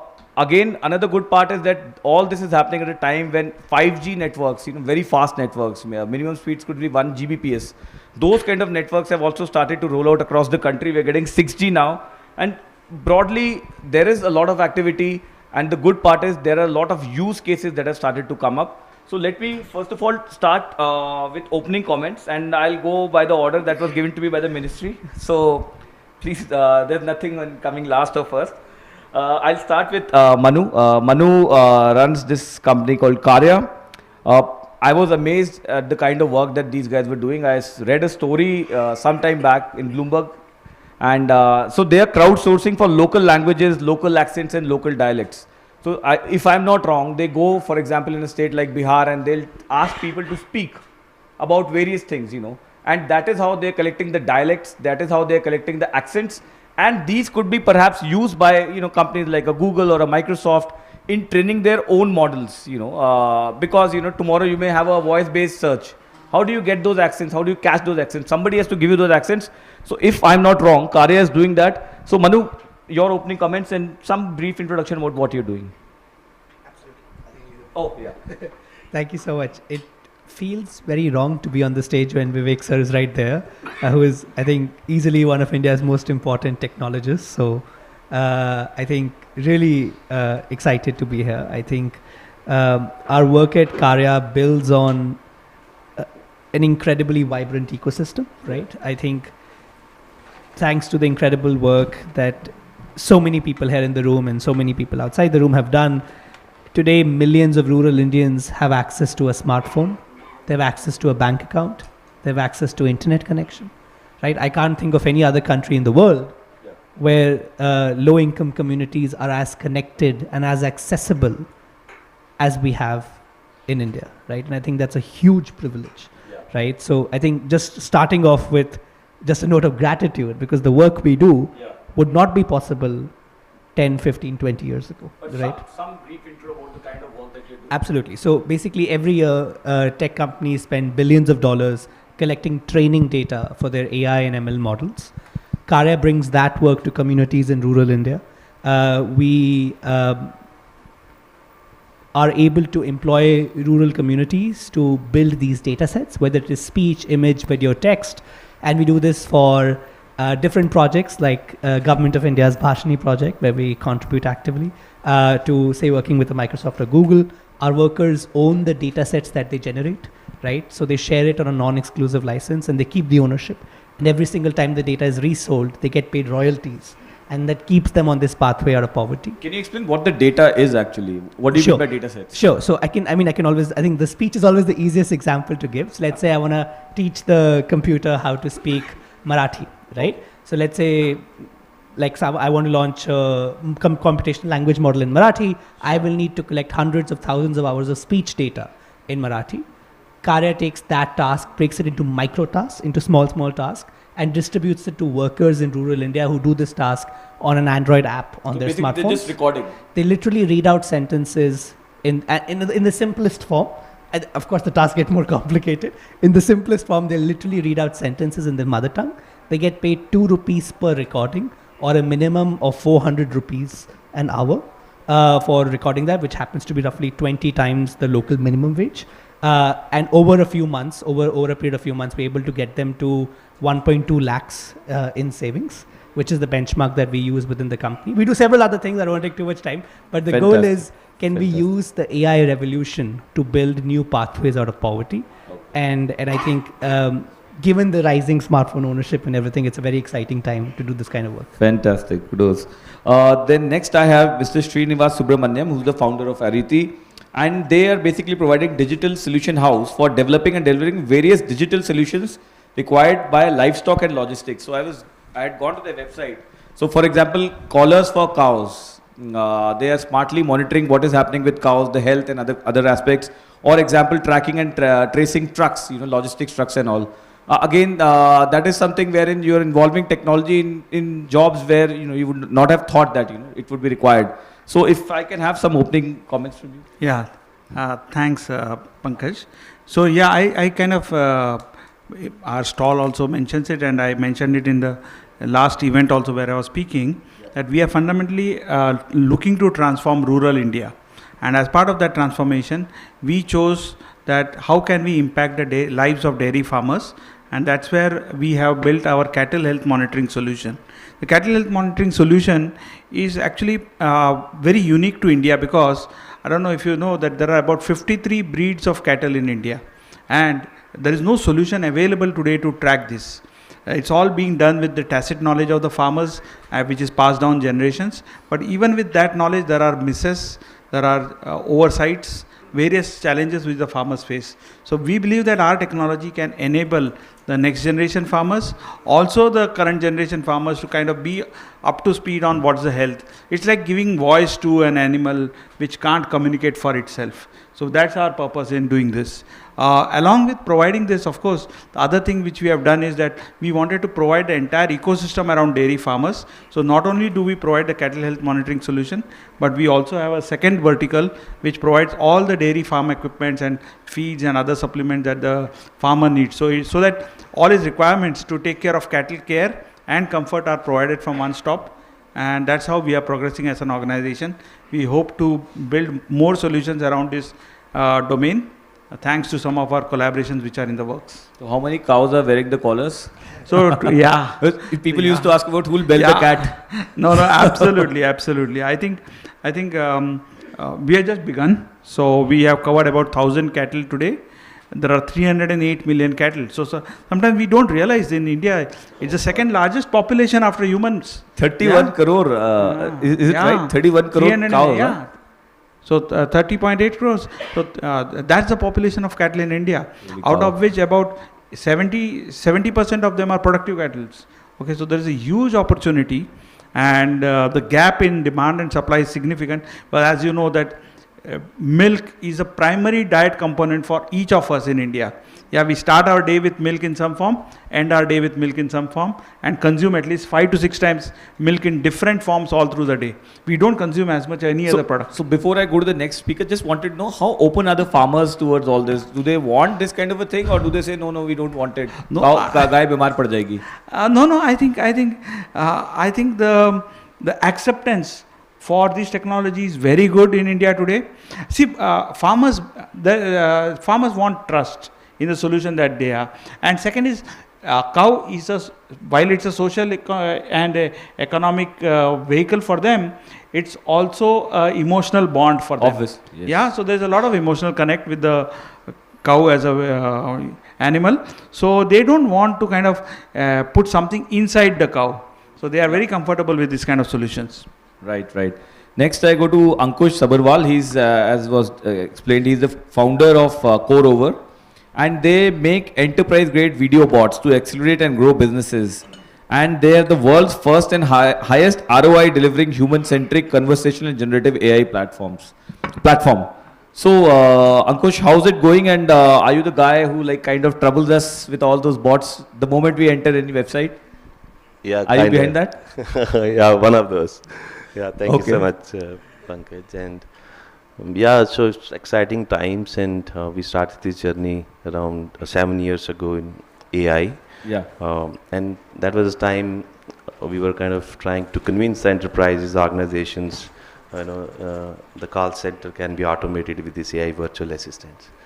And it was very, very difficult, and it used to take even years to convince them. Yeah. And now, thanks to this revolution in AI, hundreds of leads every day, and now everyone is mature, organizations are mature to adopt these kind of solutions. And now we are launching Bharat GPT. So we have seen that now it's possible how technology can be now leveraged by everyone, every citizen, irrespective what language they speak, they're educated or not. So currently, I think a little irony is most of the technologists, they focus on, I think, first 5-6 crore people in India when they, try to address the market, try to generate the revenue. But say, I think if when the technology reaches to the pan-India, the country will grow, and of course, the companies would also grow. And it's not possible for all the technologists to actually reach out to everyone. So we are coming as one layer so that everyone can access the existing technology using our conversational AI layer. You keep the businesses open 24/7. Basically, anybody goes to the website, there is somebody to answer your queries and all. Absolutely. But what exactly is video bot like? Absolutely.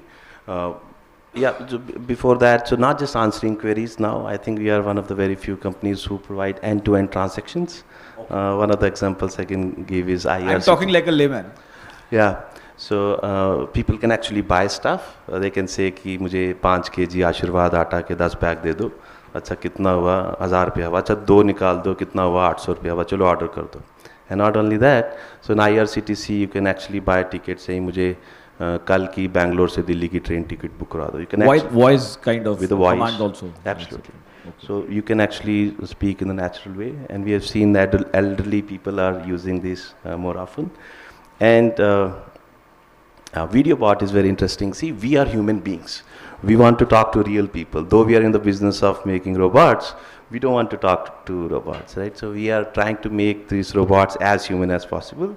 Example, we can create your digital twin. We see a lot of negative news about deepfakes. Yes. But we do that with a consent, but we don't just make it one way, we make it interactive. You think about employees talking to their CEO virtually, and consumers talking to their brand ambassador virtually, the minister. So the good part is it's learning on a daily basis. Absolutely. Which is the best part. I go to the next speaker, Mr. Jayant Rathi. He's the founder and MD of Nayan Technologies, and they build original and cutting edge, as they call it, AI technologies that allows companies to offer fast, scalable, economical, and AI-based solutions. And these can be customized per industry. So, Jayant, what are your opening comments? Could you explain, like? I think this is the perfect conference for speaking AI. A lot of guys here, I think they all have a lot of respect. They were in the panel also competing right now. Very briefly about what Nayan does. Nayan, as the word stands, is vision, eyes. Even our logo is like a swiggly gol ghuma hua na ya na. So it looks like an eye, but it's actually Nayan in Hindi and Sanskrit. What we do is vision, so similar to what Karya Manu does for speech and so on. Our work started in 2016 when I became an Uber driver. So I was driving an Uber and I figured out that the data collection market, similar to the data refinement market, like he said, is also very premium. There's a lot of cars on the road. If you can collect so many data sets of so many things happening across a whole city, then if you can bring it to a common panel for people to access, then you don't need so much heavy capex into so many things that government is spending our tax money for. Cameras lagao, apne vahanon pe apne cameras lagao, thousands of CCTV cameras, so many security cameras, so many things, so many police, so many things. When you have so much roadways and every day Ola, Uber, Swiggy, Zomato, Blinkit wale ghumte rehte hain, har jagah ghumte rehte hain. So why are we spending so much money in so many government ancillary services, businesses, mobility companies, looking for traffic data? Kahan se aa raha hai? It's like there's no access. So if you can distribute a fleet or put a smartphone that everybody has, download an app, so no capital expenditure, aapka hi phone, aapka hi AI based data collect kare and distribute kare sari demand based companies ko or government organizations, then you have now squeezed water from a rock, basically.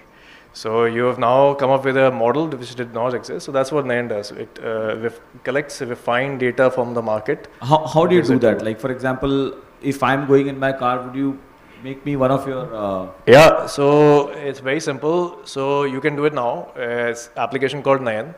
You go on Play Store. He's also a salesman. So you go on Play Store, type in Nayan, download the app. And when you're standing on the road or moving on a bike या गाड़ी के अंदर अपने phone को dashboard पे छोड़ दो. This will collect the data that we need based on the demand and supply which Microsoft's or Google's of the world have. And this data comes out refined from your phone because there are nearly 6 to 7 AI models running in parallel on your device. This tech remains on the background, so you're not interrupted. आप video देखो, गाने सुनो. And this data collects, refines, and then transfers only the data packets back to the source, which is us. And then we give it off to different organizations. How much money do people get?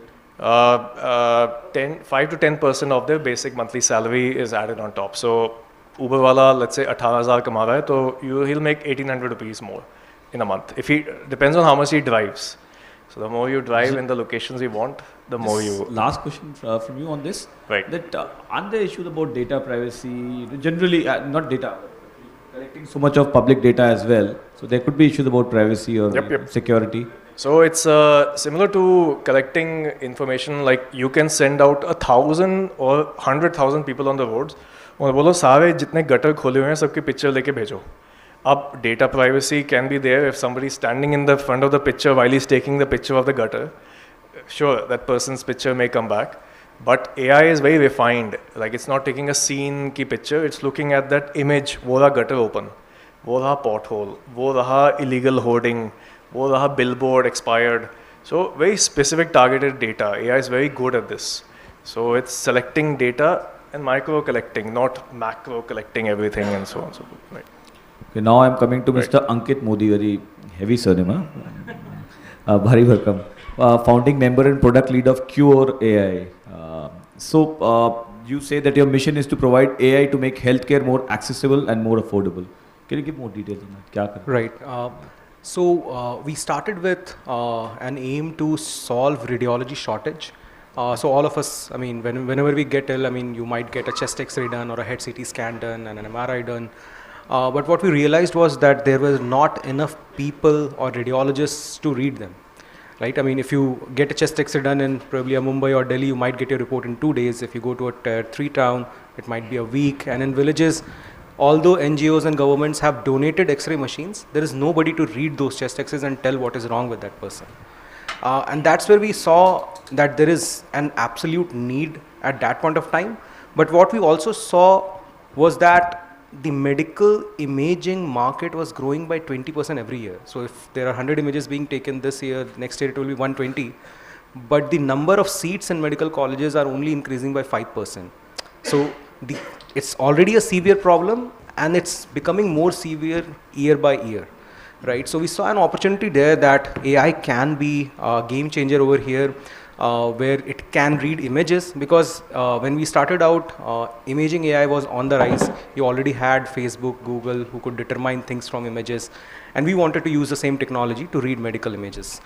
So now we are at a point where, you can directly use our AI for TV screens, say for example, or even if a radiologist can read say 50 images in a day, but his work list has 200 images, we can actually tell him that, you know what, these 40 are completely normal, you don't need to look at this. These 50 are very critical, first look at this and then go to the other images. So that solves, basically the person who needs radiology access more is getting access to it earlier, and the radiologists and doctors are able to spend more time with critical patients than normal scans. Sure. Great. And the next one, I have Mr. Swapan Rajdev. He's the co-founder and CEO of Haptech. I think they were scooped up very early by Reliance. Well, is it true? You went in pretty early? I wouldn't say pretty early, but yeah, fairly, 5 years into our journey. So we're now a 10-year-old company, and the first 5 years we went through regular rounds of startups, and then 4.5 years ago now, Reliance took majority stake in Haptech. So do you regret that, or are you happy? I mean, say the real game is starting now. Yeah, and I'm super. It's been great, and I actually think that was the idea. This game of AI is no small feat. It's not a 2-3 year game. So that was, I think, our idea as well, right?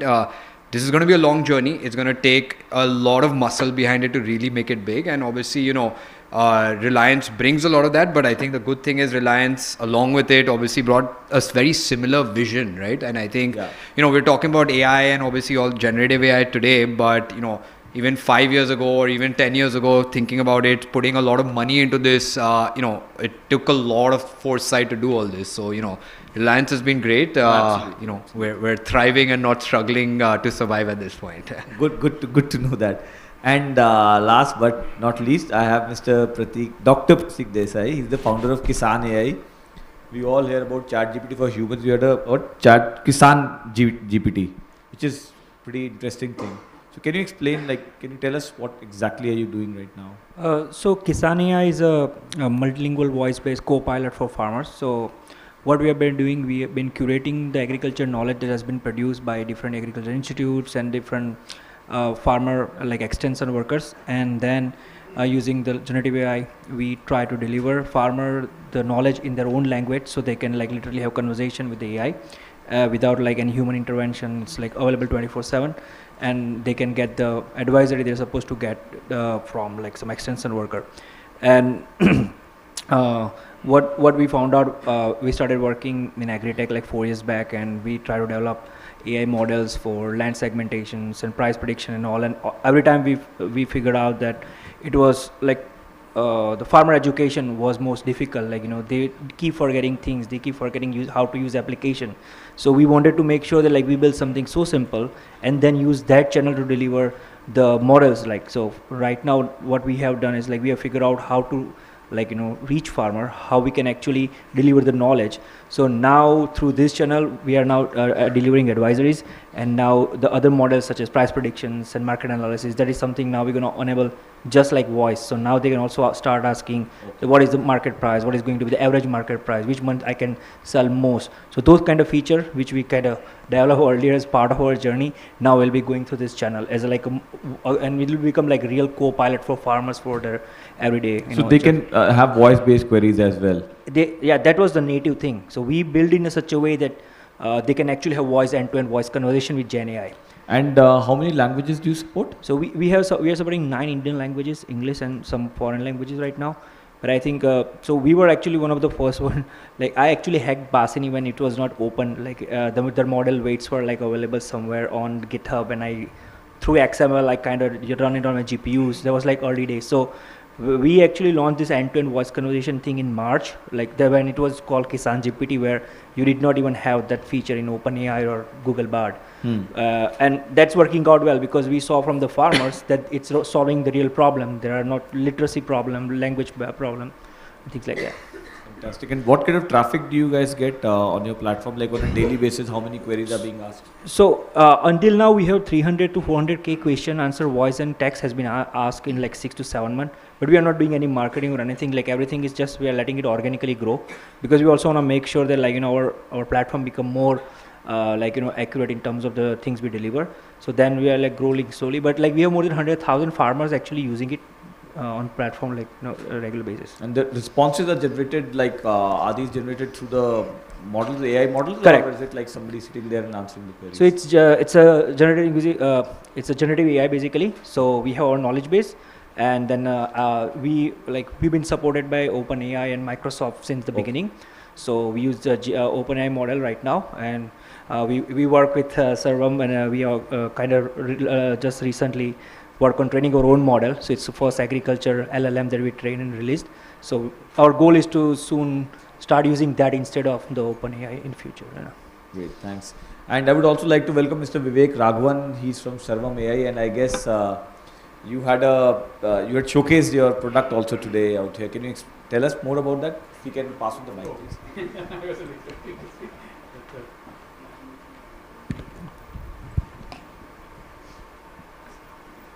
So we are just, we are a full stack Gen AI company, but we just started. Yeah. And so one of the first things that we are doing is we actually launched an open source Indic LLM. So therefore, and I think that we want to actually build this whole AI ecosystem in the country and support people by actually making all these technologies which today we kind of rely on the OpenAIs and the Bards of the world, those kinds of things being available in India. That is our intent of doing it, and we want to do this in a collaborative way to make sure that the entire ecosystem benefits. Fantastic. I think collaboration and aggregation is the way forward, and the good part is that we are talking about cutting edge technologies, but we only have Indian guys out here. All these solutions are being made in India by Indians while harnessing and kind of collaborating with each other. I wanted to understand, like, while you guys are hiring, for creating technology, the flip side is that many people say that, these technologies will also lead to a lot of job losses. Do you also think that this could be one of the, cons of the whole technological revolution, that while things become easy and more efficient, there would be a big impact on jobs in various sectors. What are your views? If we can start from the left and the right. So I think we are all going to have opinions. I think we don't know what's going to happen. Yeah. But my opinion is we may have, but it will recover back. So it's always a transition happening in technology where the new thing comes out, the old people who are not ready to adapt or train lose the job, and some new generation start getting in. But it's not going to be like a net job loss probably, because if the software writing jobs, like software development job goes down because of ChatGPT, then the data annotations job will go up because we'll have more custom models. We had Elon Musk recently say in an interview that practically there may be no jobs required. We will only have jobs because we want to give jobs. Our economy should work, otherwise, there is no need for any job once this kind of flourishes and becomes very big. Is that the thing that you also foresee, that jobs will be given just because they need to be given? So I think Elon has so many opinions, and I think I'm not going to answer on any of his opinions. Like he changes every day. Yes. Yeah. Okay. So my take on it is a little different. Yeah. I think we are into jobs because of necessity and a purpose that we are driving. Okay. And I think that is where the structure of the job is, like you go to work, you get salary, and all of that comes into picture. But as technology evolves, there is going to be significant shift in the way that each of us engage in our professions, and that could be either offline, it could be online, it could be hobby based, it could be activity based, culture based. So there are going to be many nuances of things coming in, and I don't believe it's about a typical 9 to 5 job. That might not exist, because I clearly see that. But the other thing is, technology is adding comfort to human beings. And You say 9 to 5 may not exist means what does may what do you not. mean by that? Yeah, I'm just coming to answer that Yeah. point. Technology is adding comfort to human beings, Yeah. and people today, for example, can conduct entire set of their businesses on a smartphone. Yeah. So, and people are available 24/7 as per the necessity, right? So I think now it's many of the activities have shifted from being physically present at a workplace and logging in and logging out to being virtually available anytime, anywhere. And there are enough examples of that emerging, people going on Himalayan rallies but continuing to work and deliver on their commitments. So I see that as a major transition happening, people Yeah. having a fantastic work-life balance. Hopefully. Swapan. Yeah. So, I obviously second a lot of the points here, but to me, I think history is our best educator for that matter. So if you go back, right, and I think these examples have been given, but during the time of industrial revolution, similar fears, right? Oh, assembly lines have come and, workers building cars, what is going to happen now? But if you look at it, 50 years hence, we're, I think, in a much better world. Yes, we have our own challenges. There were challenges back then, but, there's enough jobs still. There's people who have upskilled their new types of jobs. So I think all of that is what's going to happen. Yeah. One of the things which I do think about a lot through this transition is, I think the poverty divide or the divide in income has significantly changed from a long time ago till now, right? And I think what's going to happen 50 years hence, I think that is something we should think about. So while jobs will exist, will the money exist only a few hands? What can the government do to a lot of this, and what does it mean, right? And there's obviously proposals of, UBIs and all of this, but I'm not worried as much as jobs won't exist. I think jobs will be there. The question is going to be how much money do you make off of different jobs, who's using technology, and how does that work? So I think that's my thought on it. Right. Ankush, Yeah. So I agree to what Swapnil said. On top of it, see today, I think since morning I've not used AI much. I had to get up, take bath, had food, travel. Yeah. So I think whatever existing. Thankfully. Yeah. We have to do something ourselves also. Today are not open in the social media. But of course AI is being used. I have 3 aspects, to consider, I think, for jobs. I think the one, of course, the jobs would be lost to which are doing kind of knowledge workers, very entry level, data entry or monotonous redundant work. I think we have already started seeing those job losses. But the new jobs, right? So we keep hiring, a lot of AI companies hiring. I'm sure VXR will start hiring so many people. Now you see Nayan, right, making everyone, giving more jobs. New prompt engineering. Now I think to develop AI systems, we don't need AI experts. I mean, normal people, everyone can add to make AI systems. I think the third aspect, which is very, very important, the existing professions. How do we make efficient using AI? I think that would be the addition of every one profession. If someone is a doctor, how he can be a better doctor, how he can do more surgeries with efficiency and can do more. I think this is an interesting subject, and I think we technologists have to see how existing jobs can be better. But net, I think it would be addition. I have no doubt about it. Hopefully net. I'm sure. Growth. We'll see that. Ankit? So I have 2 angles to look at it, but my basic premise is that the danger of joblessness is serious and should not be taken lightly with AI at the forefront, right? First point is if you go back and look at when computers were coming into the banks, there was fear about job losses inside the banks. But then at the same time, an entire different aviation industry was being launched, right? So you never know, AI might launch different avenues as well. The second thing is that it's not appropriate to look at it as AI will replace human beings. What might happen, and what we are seeing at least in our industry, is that humans who use AI are replacing humans who are not using AI. So for example, if a 10-member marketing team was able to write 10 articles in a day, with ChatGPT today, those 10 articles can be written by 2 people. What will the rest of the 8 folks do, right? Are you threatening the moderator?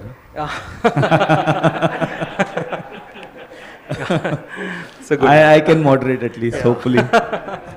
Yeah, but I mean, what would those 8 people do, right? Like, so AI might open new avenues for them, but they have to be AI educated. So we have to take the danger seriously and make sure that, I mean, our population is educated and at least know enough about AI to use it in their daily jobs. Otherwise, yeah, I mean, it's a danger that should be taken seriously. Yes. Your comments. I think I'll play the devil's advocate to the conversation. So the thing that I have seen, having a contrast because I lived abroad 11 years, 8 years in Africa, 11 years in the US, now 4 years in Dubai and then India, and I keep walking back and forth. I see a contrast अपना Indian society and बाहर की society. So यहाँ पे jobs एक जने की एक job पे 2 जने लगे होते हैं. Why? Because the guy is half-minded, absent, doing something else perhaps a lot of time. There's a lot of addition of labor that we have to do, and we've already observed this कि हमें एक ही काम के लिए कई जने चाहिए होते हैं. So I find it a little bit astray that हमारी problem है कि since we need so many people. That's CSR that we do. Yes. In some CSR, sense. In some sense. So we are aiding the job market to do the same job by 2 or 3 people, so it gets done. So it's I feel like the what we are doing by creating jobs like this is just making the general intellect and the general potential lower, because the expectation is set that everyone needs to have 2-3 people to do this work. So general acumen of mind is generally getting reduced. So with the help of AI, those menial jobs which require 2-3 people doing it together can be reduced to just back one, who was originally required using the tools and the spanner. The AI is a tool. You use a smarter tool, you get better things done. So just use that tool, and I elevate the general acumen mindset of people, so better jobs will come across. It's like we're just replacing the carts with the cars, you know. Right. Vivek, what is your view on this? I don't know, you're making me into a panelist here, but please. No. Certainly, see, I think what is going to happen is the way people do their jobs is going to change, and I think that's what most of the panelists actually said, and I think it's correctly that if you think that nothing is going to change and जैसे मैं कर रहा था वैसे ही चलेगा, it is not going to happen like that. Things will change. But then if we are aware that change करना है, and we are a young country actually, we are a young country, we have that capability of changing. So therefore we can use this, if you call it a threat, into an opportunity, right? And I think that, so therefore there will be better ways of doing things. So I think that's the optimistic way of thinking about it, but you have to understand that something big is going on. If you close your eyes to that, then it is, and you have to be open कि नई चीजें आएंगी, things will be done in a different way, and I think that change is happening, and we have to embrace it, and if we embrace it, we'll be successful. Be open and pray to God every day. But how many of you are techies, and how many of you are doing this based on an idea and then getting techies around you? Are all of you techies? Everyone? So we need to know tech, otherwise things will be difficult. I'll just add. Yeah, please. I think that the last big technological wave was the internet. Yeah. And 1999, Windsurf wrote this paper talking about the end of information asymmetry. How now that we have internet, there will be no information asymmetry. You will know what I will know, irrespective of the language you speak, irrespective of where you're born. 30 years later, that hasn't happened yet, right? And most importantly, 30 years later, we still have 3 billion people in the world today that have no access to the internet, like zero, right? And the vast majority of the world has intermittent access to the internet, right? So I think the thing that worries me is we cannot afford to repeat those mistakes with AI, right? We simply have to be a lot more equitable, which means more open sourcing, which means more local startups, which is what the government is sponsoring and supporting in such an incredible manner, right? And I think, we are in the business of giving people money. So at Karya, people often in a week or in 2 weeks make what they would typically make in a year. And we notice how their lives change with that. The biggest thing that we notice is when people get to that critical savings threshold where they feel they've entered middle class, they spend on education, they send their daughters to school, they change the way they live their lives. They become creative, they create art. We have noticed communities going back to their traditional art forms that they had to leave because they had to make money, right? We see people going back to their villages from cities and going back to their old ways of being, and that's beautiful too, right? So I think the most optimistic version of AI-led prosperous growth in this renaissance that we hope to create is that people will have more time to just be themselves, go from that 5-day week to a 3-day work week, and use that time to just be more human. Right?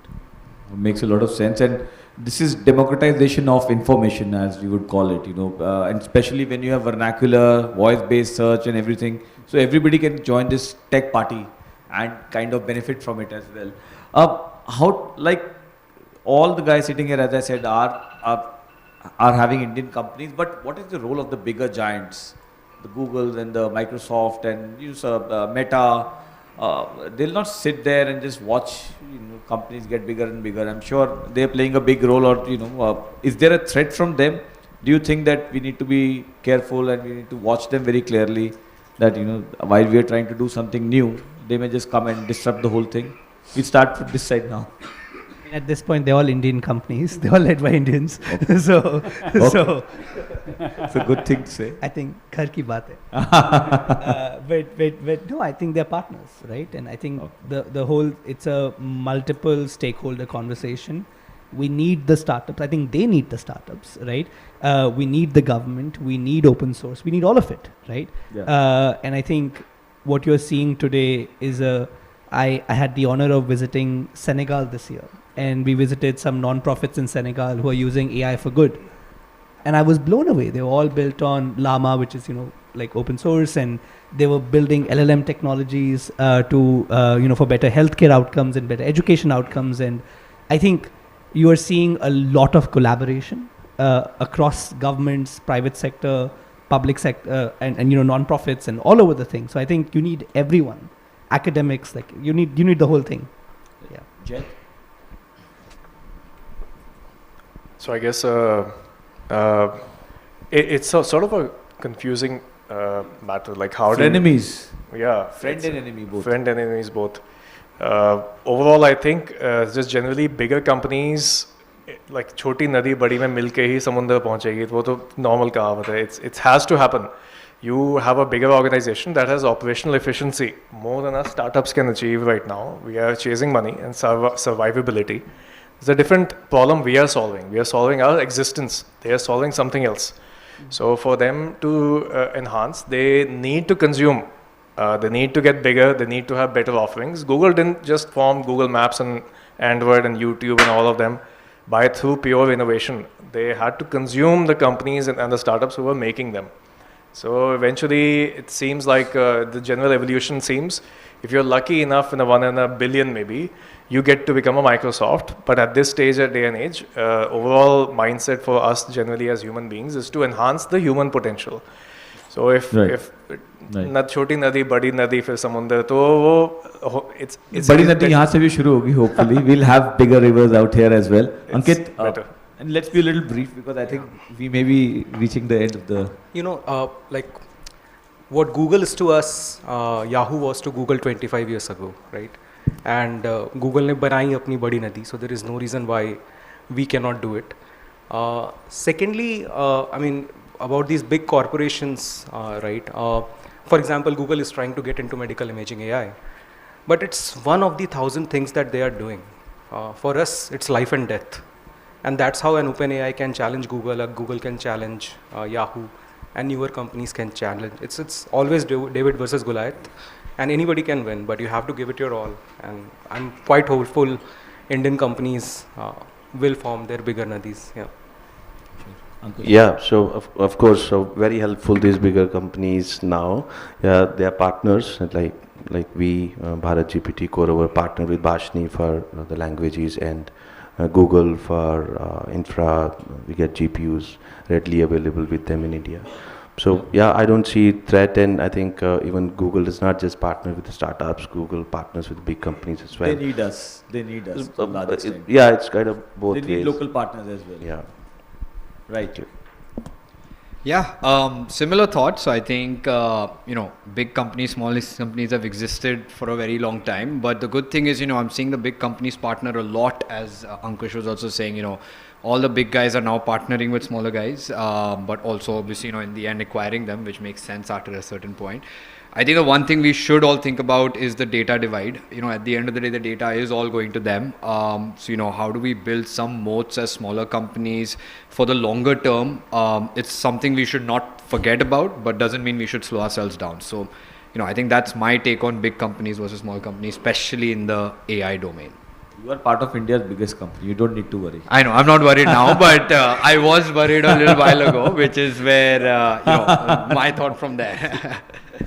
Srinivas. Yeah, very quickly. I think the question is actually, what are the skill sets that each of these organizations possess?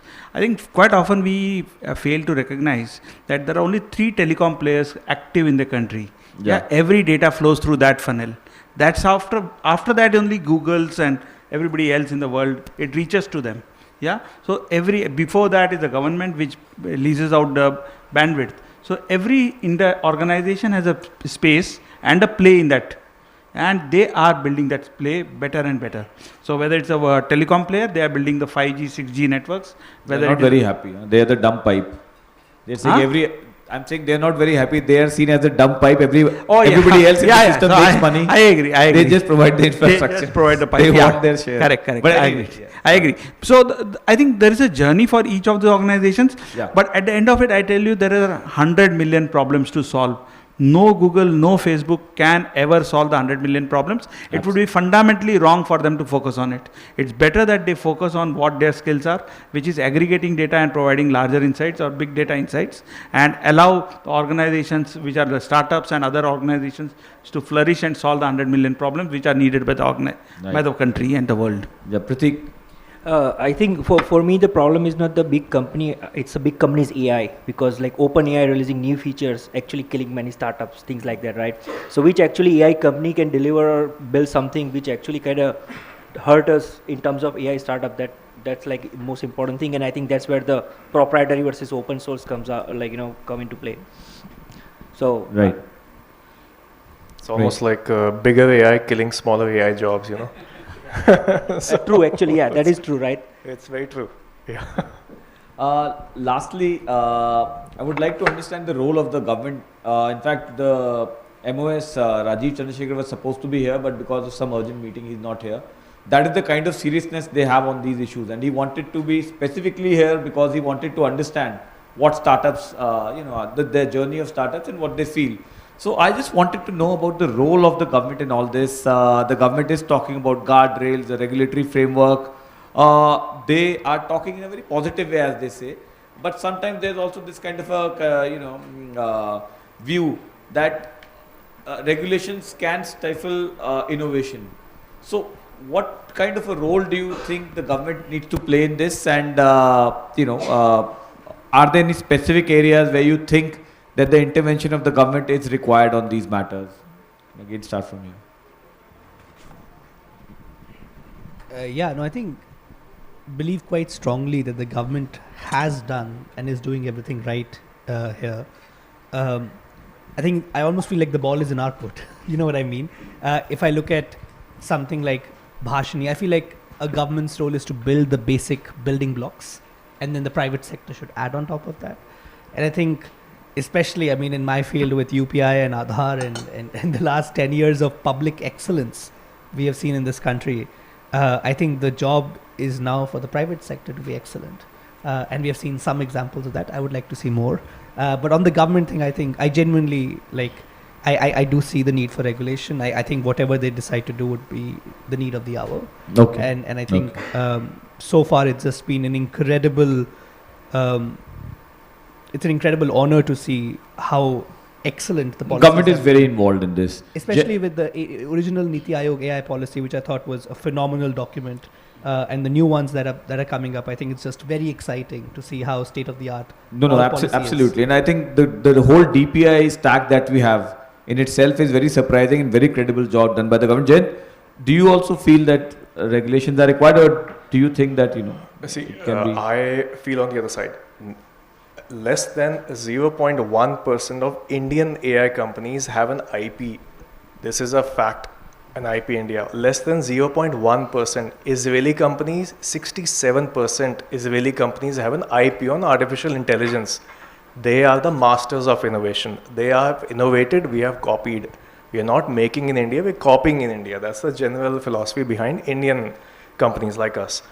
It took blood, sweat of years to put in millions of dollars of my own personal money and investors' money. And God's grace, we got the right investors to help fuel the IP innovation. Then the market got flooded with everybody copying what Nayan does, 20 national awards. So let's do what they do because it's the best, whatever. Now the problem is, why do we innovate in a country if the judicial system and the legislative system and the government system does not incubate innovation? Ground research into AI and artificial intelligence and core robotics and all these streams, which are the only future that we are counting on. Why is there no IP generation in any of these domains? So little.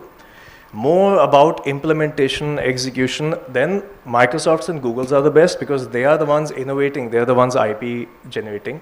We are using and deploying, and we are now threatened by their expansion.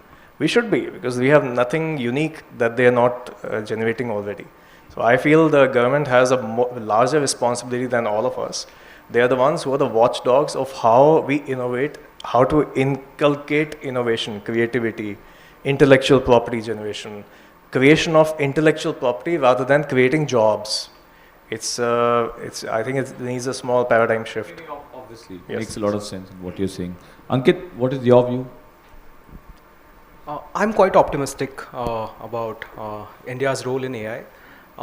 What I absolutely love about our country is that we have a tendency to leapfrog innovations. Before we got landline to every village, mobiles have reached everywhere.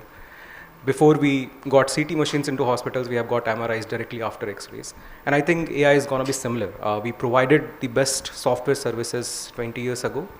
But with AI, the best products will come out of India, not just services. We have the largest data. We produce the largest amount of data sets. We have the youngest population. But coming to your point about regulatory, right? I think I see it very similar as, it's a very tight rope to walk in, balancing innovation with regulatory framework. And it would be naive to assume that anybody can get it right at the first time. So the governments should treat AI regulation like we treat our AI models. Build something, deploy, see whether it is stifling innovation or it is not being safe enough. So the tendency to iterate fast on shaping these policies will be vital. So we should not assume that we'll create a framework of policy and then deploy it for the next 10 years. We'll have to be fast enough to iterate on it. So that's, I think, very important. Right. Ankush? Yeah. So I think if you have to come up with a company or a startup innovation, we need, I think, 4 things. One is funds. We need based technology to build application on. Say, traditional days, you need Java to build applications. So you need team and you need opportunities, customers. I think all of these 4 have been now provided by the government. If I start with funding, there are incubation centers, they are funding AI companies. One I know is iHub Anubhuti IIITD Foundation. They are invested in us. And they are mandated to invest only in AI cognitive companies. Second, technology, Pashni, as Manu said. I've not seen any government creating it, right? So if you have to use third party from big companies, say it will be, say, 6 rupees per minute, say if it is speech to text. Bashti is giving it free, not just the model. Yeah. They have deployed it. I've seen their platform. Yeah, they are spending for GPUs and all that. Third is team. Yes, we have the access of professors and scientists of IIITD Foundation, so we are getting team as well. Yeah. opportunities for startup, there are many clauses which are exempted, like prior turnover clause. You don't, so no no turnover clause. So whenever RFP comes, they ask for, you should have this much turnover. For startups which are DIPP approved startups, that turnover clause is not there. Oh, that's very nice. Yeah, actually. prior experience clause is exempted, EMD exempted. What else? We can compete with No any income big tax. company. No income tax. Income tax, yes, for 3 years, which again not for all DIPP approved startups. I think there is again subset of those companies. We are one of them, ATIAC. We got that exemption as well. I think it's a whole ecosystem. Now you see a lot of AI. I think you keep searching for AI tenders, artificial intelligence, virtual assistant. A lot of work coming from the government. You are getting everything. I have no ask currently from government. I think one thing which they are anyway working on is giving us more data, anonymized data. India has a lot of data. I think there are talks. I hope we'll get India data so that we can Tough build one, better. but yeah, they're trying. Yes. Swapan, what is your... Yeah, so I think there are a couple of things. For India, I think number one, we're actually at the very early stages of the innovation, right? I think there are countries like the US and, as you were saying, Israel, which are way far ahead.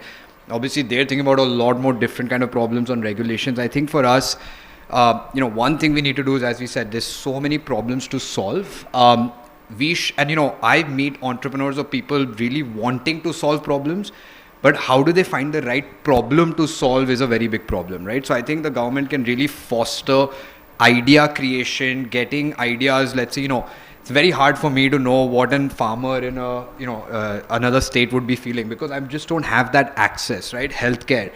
I think getting people, budding entrepreneurs, closer to the actual problems and feeling that problem so that they can solve it.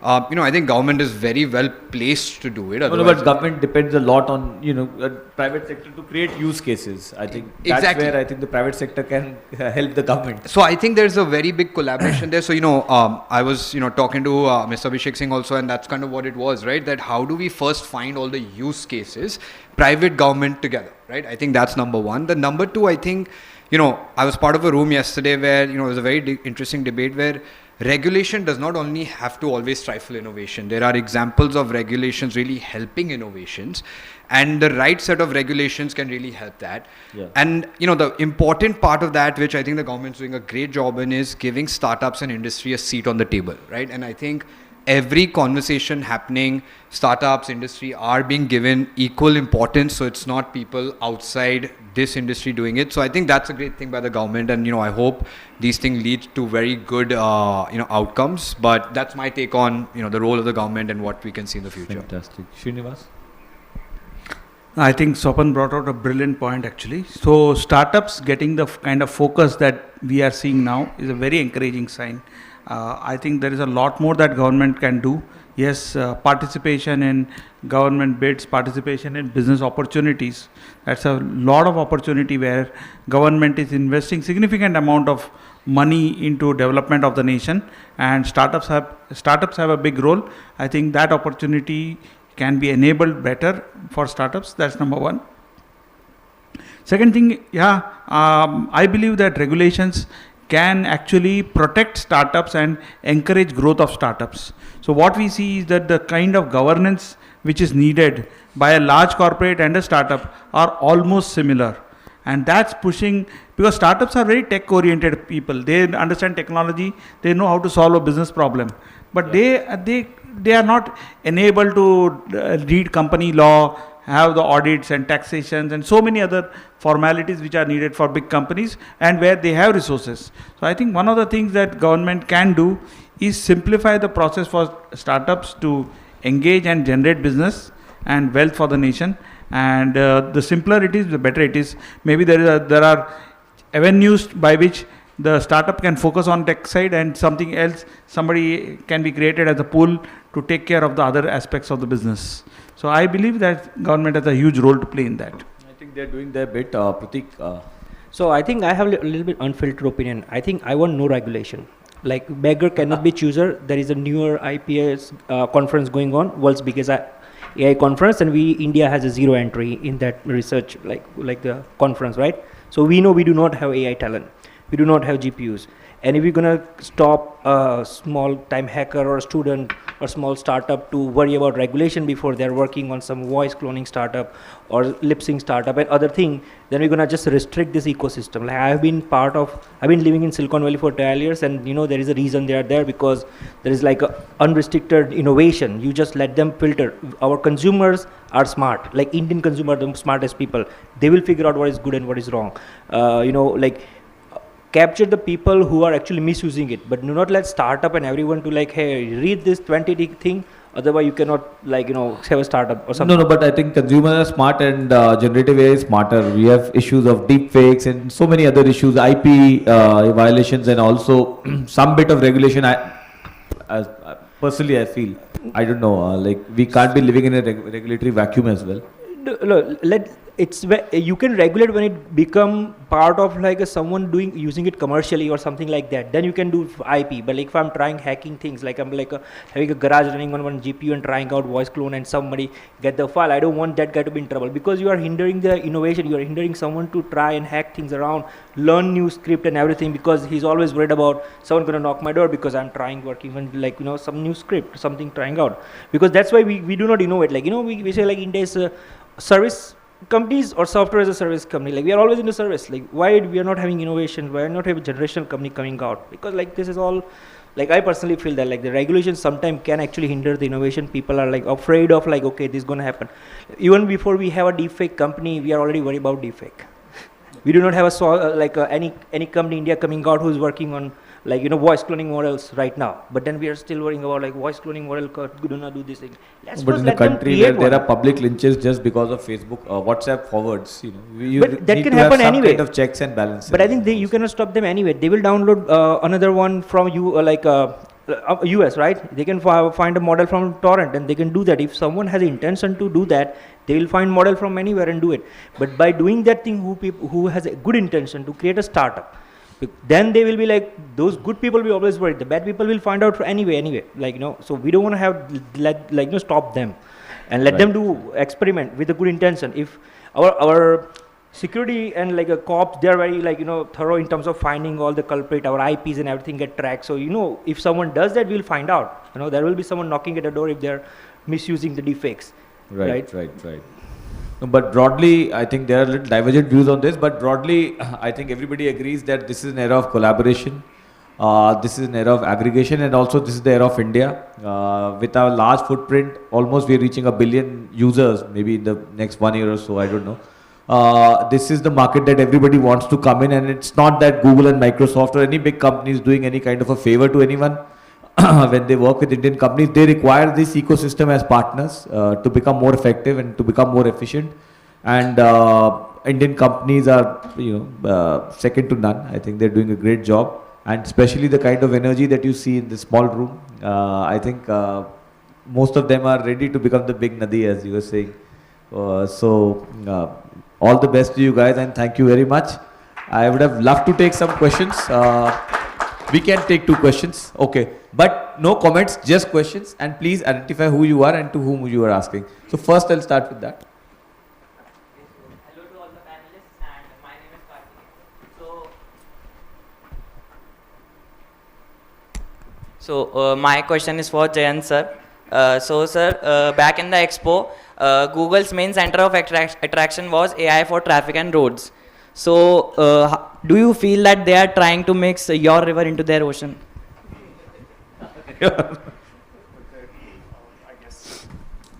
So, like I said, at the end of the day, all our goals should be aligned. So we are trying to get the country better. If Google does a better job than I do, they are sure as well they should do it instead of I am. Why am I doing something that Google does 10 times better? Is my question, right? Why should I not pivot immediately? The best guy has to win. Right. So, or they collaborate. Since you've told me that they're doing something, I'll take a look at their Definitely. Yes, sir. You had a question. Mike, pass. I'm okay with it. I'm Suksha. And the question is to Swapan. I want to pick it up from where, see, all you guys are tech fellows and of course solving problems. But where the problem is in a particular industry is the people who are in the industry. So, see, I have an idea and there's a problem in my industry. How is that we come in touch with you people? So it's very difficult for us to connect as in a person who sees a problem in industry with the AI into tech and with the startups. This is what I want to know. What do you do, sir? Well, I'm a lawyer. I'm a solicitor in the UK, and this is where the problem is that I see a problem in an industry there, and it's very difficult for us to put it through the tech, and the second, being scared of the idea that it will just go away from us. So that's one of the reasons I thought I'll ask Swapnil. You've got the right set of people in front of you. Yeah. Please, sir. Because what he said, so I thought. Yeah, no, absolutely. So I think I'll address your second question / fear first. I think, see, we're all, at least I fairly certain can speak for everyone, we're all very open to criticism, right? Because I think this is new, and I think we're all okay with someone pointing out flaws in the system, because I can tell you there are enough of them, right? There's no fear of that. So I don't think, there's a fear that we should not bring it up. The question of how can you reach us, I would like to think, at least in today's day and age, I know Twitter and LinkedIn are the two most popular things. I'm very active on them, even though I don't post, I reply to a lot of them. But I think to me, the idea of all of this is how can we collaborate more, right? And I think exactly the one thing is, if you're a lawyer, how can law or legal firms and companies or startups like us work more together? So I think collaboration could be one of them. But I think the long story short is I'm more than open to hear criticism, and I would love to connect after this. And Twitter and LinkedIn to me are the best sources. You just send a tweet or you DM, and it's kind of most of the times we get replies, because we're all very active on social media for that matter.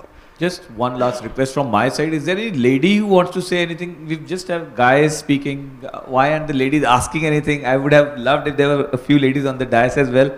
Please ask. Ask the most toughest question. Any girl? Anyone? Yeah, she'll ask. Please pass on the mic. Need to see more women as well.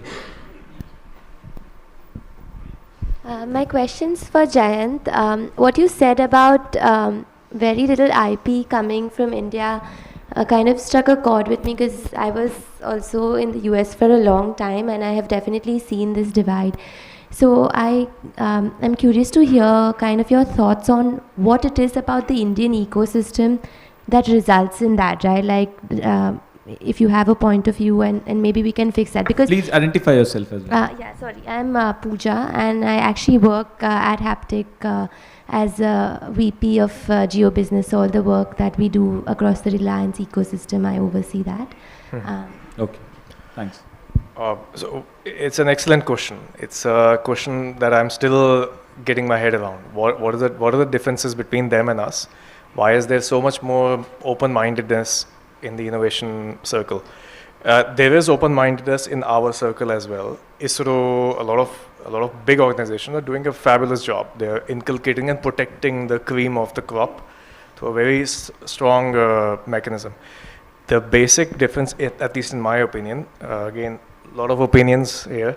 So in my opinion, there is a very rooted survival instinct in India.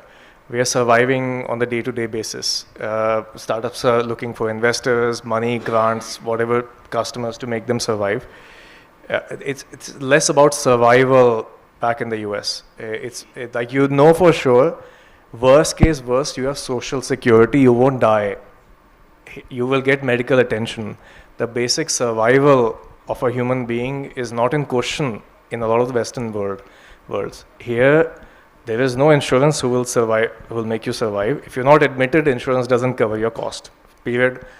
If you don't have any social security if you run out of job, money and such, and you have a house to maintain, I feel the basic survival instincts are very, very strong, rooted deep into our country, and we are aiming to survive. Happy to take. Sorry, please use the mic. What did you say? Over there we have social security. Over here we have social shame. Like, if a startup fail, then it's like a bad batch, and that's why people are like afraid of it. But that's like the hindrance I see, like the problem, right? Just to push back here, sorry. There is a ridiculous amount of good work happening in the country. I could speak for the next 4 hours about startups in this country that are truly world class. When I say world class, better and that doesn't mean good work is not happening outside India. I'm not trying to say only, you know what I mean? Like, I think we have to be nuanced here, and there are historic challenges of being a developing country or being in the global south that are being tackled by a lot of excellence that is in the room, that is outside the room. So, I mean, the amount of good work that's happening is beyond phenomenal and beyond exciting. And I think I really don't want the young people in the room to leave with like the US is light years ahead. I won't even say they're ahead. They've right? raised millions of dollars. They're very rich now. No. So, So it's no, generally feel encouraged. I mean to say, do good work, Please, make good like- money. I just want to add to Manu's point that the difference between US and India is pretty simple. Like the starting line is not the same. We are a 75-year-old company comparing ourselves to a 250-year-old company. Forget India and US. Take within India, right? Punjab was under British rule for 90 odd years. Something like UP or Bihar were under British rule for 250 years. 3x. And that reflects in the per capita income of those states. So, I mean, it's not that the gap cannot be bridged, but you and I have to do that, right, for the next generation to be at an even level platform. So, yeah, it's quite optimistic what we are seeing. Thank you. On this optimistic note, thank you very much for joining us here. And we have a great set of individuals. So, all thanks to you guys. Keep up the good work. And thank you so much. Thank you to our esteemed panelists for all the insightful discussions. If I had to sum up this session, I would just like to tell the audience that sometime back I had the opportunity to attend a talk by Mr. Nandan Nilekani, and he was talking about how we can integrate digital public infrastructure and artificial intelligence, and he highlighted 3 problems, and most of it was discussed in some form or the other today, and I would like to say those are: make India the use case capital of the world. That is our potential. Models are definitely here to be commoditized, but I think let's make our potential, our diversity, our strengths lie in how we leverage our use cases. Second, build good data. That is fundamental to every model that is being built, that will be built in the future. And thirdly, leverage digital public infrastructure for digital public intelligence. That is where I think the power of community data comes in. That is where the power of non-personal data comes in. As for the discussions, I think a few quotes stand out to me. Humans who use AI can replace humans who don't use AI. That signifies the readiness that we need to prepare for. Second, when we talk about startups and big tech, it doesn't have to be a zero-sum game. Big tech can be important partners. Something that Manu also said stood out, that for AI-led prosperous growth, we need more open source, more equity. And these are fundamental to this growth. When it comes to the government support, incremental policy making is important. Incremental, where you build, where you learn, where you iterate, but fast. We need more base technology, similar to our approaches with DPI. We need access to experts, opportunities for startups, seat at the table, and obviously reduction of compliance costs. And as for balancing innovation with responsibility and ease of doing business, I think as we rightly pointed out, we need regulation, but regulation can coexist with innovation, and that's how regulatory sandboxes are built in the first place. So with that, I would like to sum up the key discussions. With that, I would like to conclude the session and thank our esteemed panelists for their contributions to this. I would also like Colonel Gyan Prakash to please felicitate our esteemed panelists. Colonel is our Chief Research Scientist at the Ministry of at the Digital India Corporation, and I would kindly request him to felicitate our esteemed panelists and the moderator. If we could have the team, please.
Thank you so much, sir.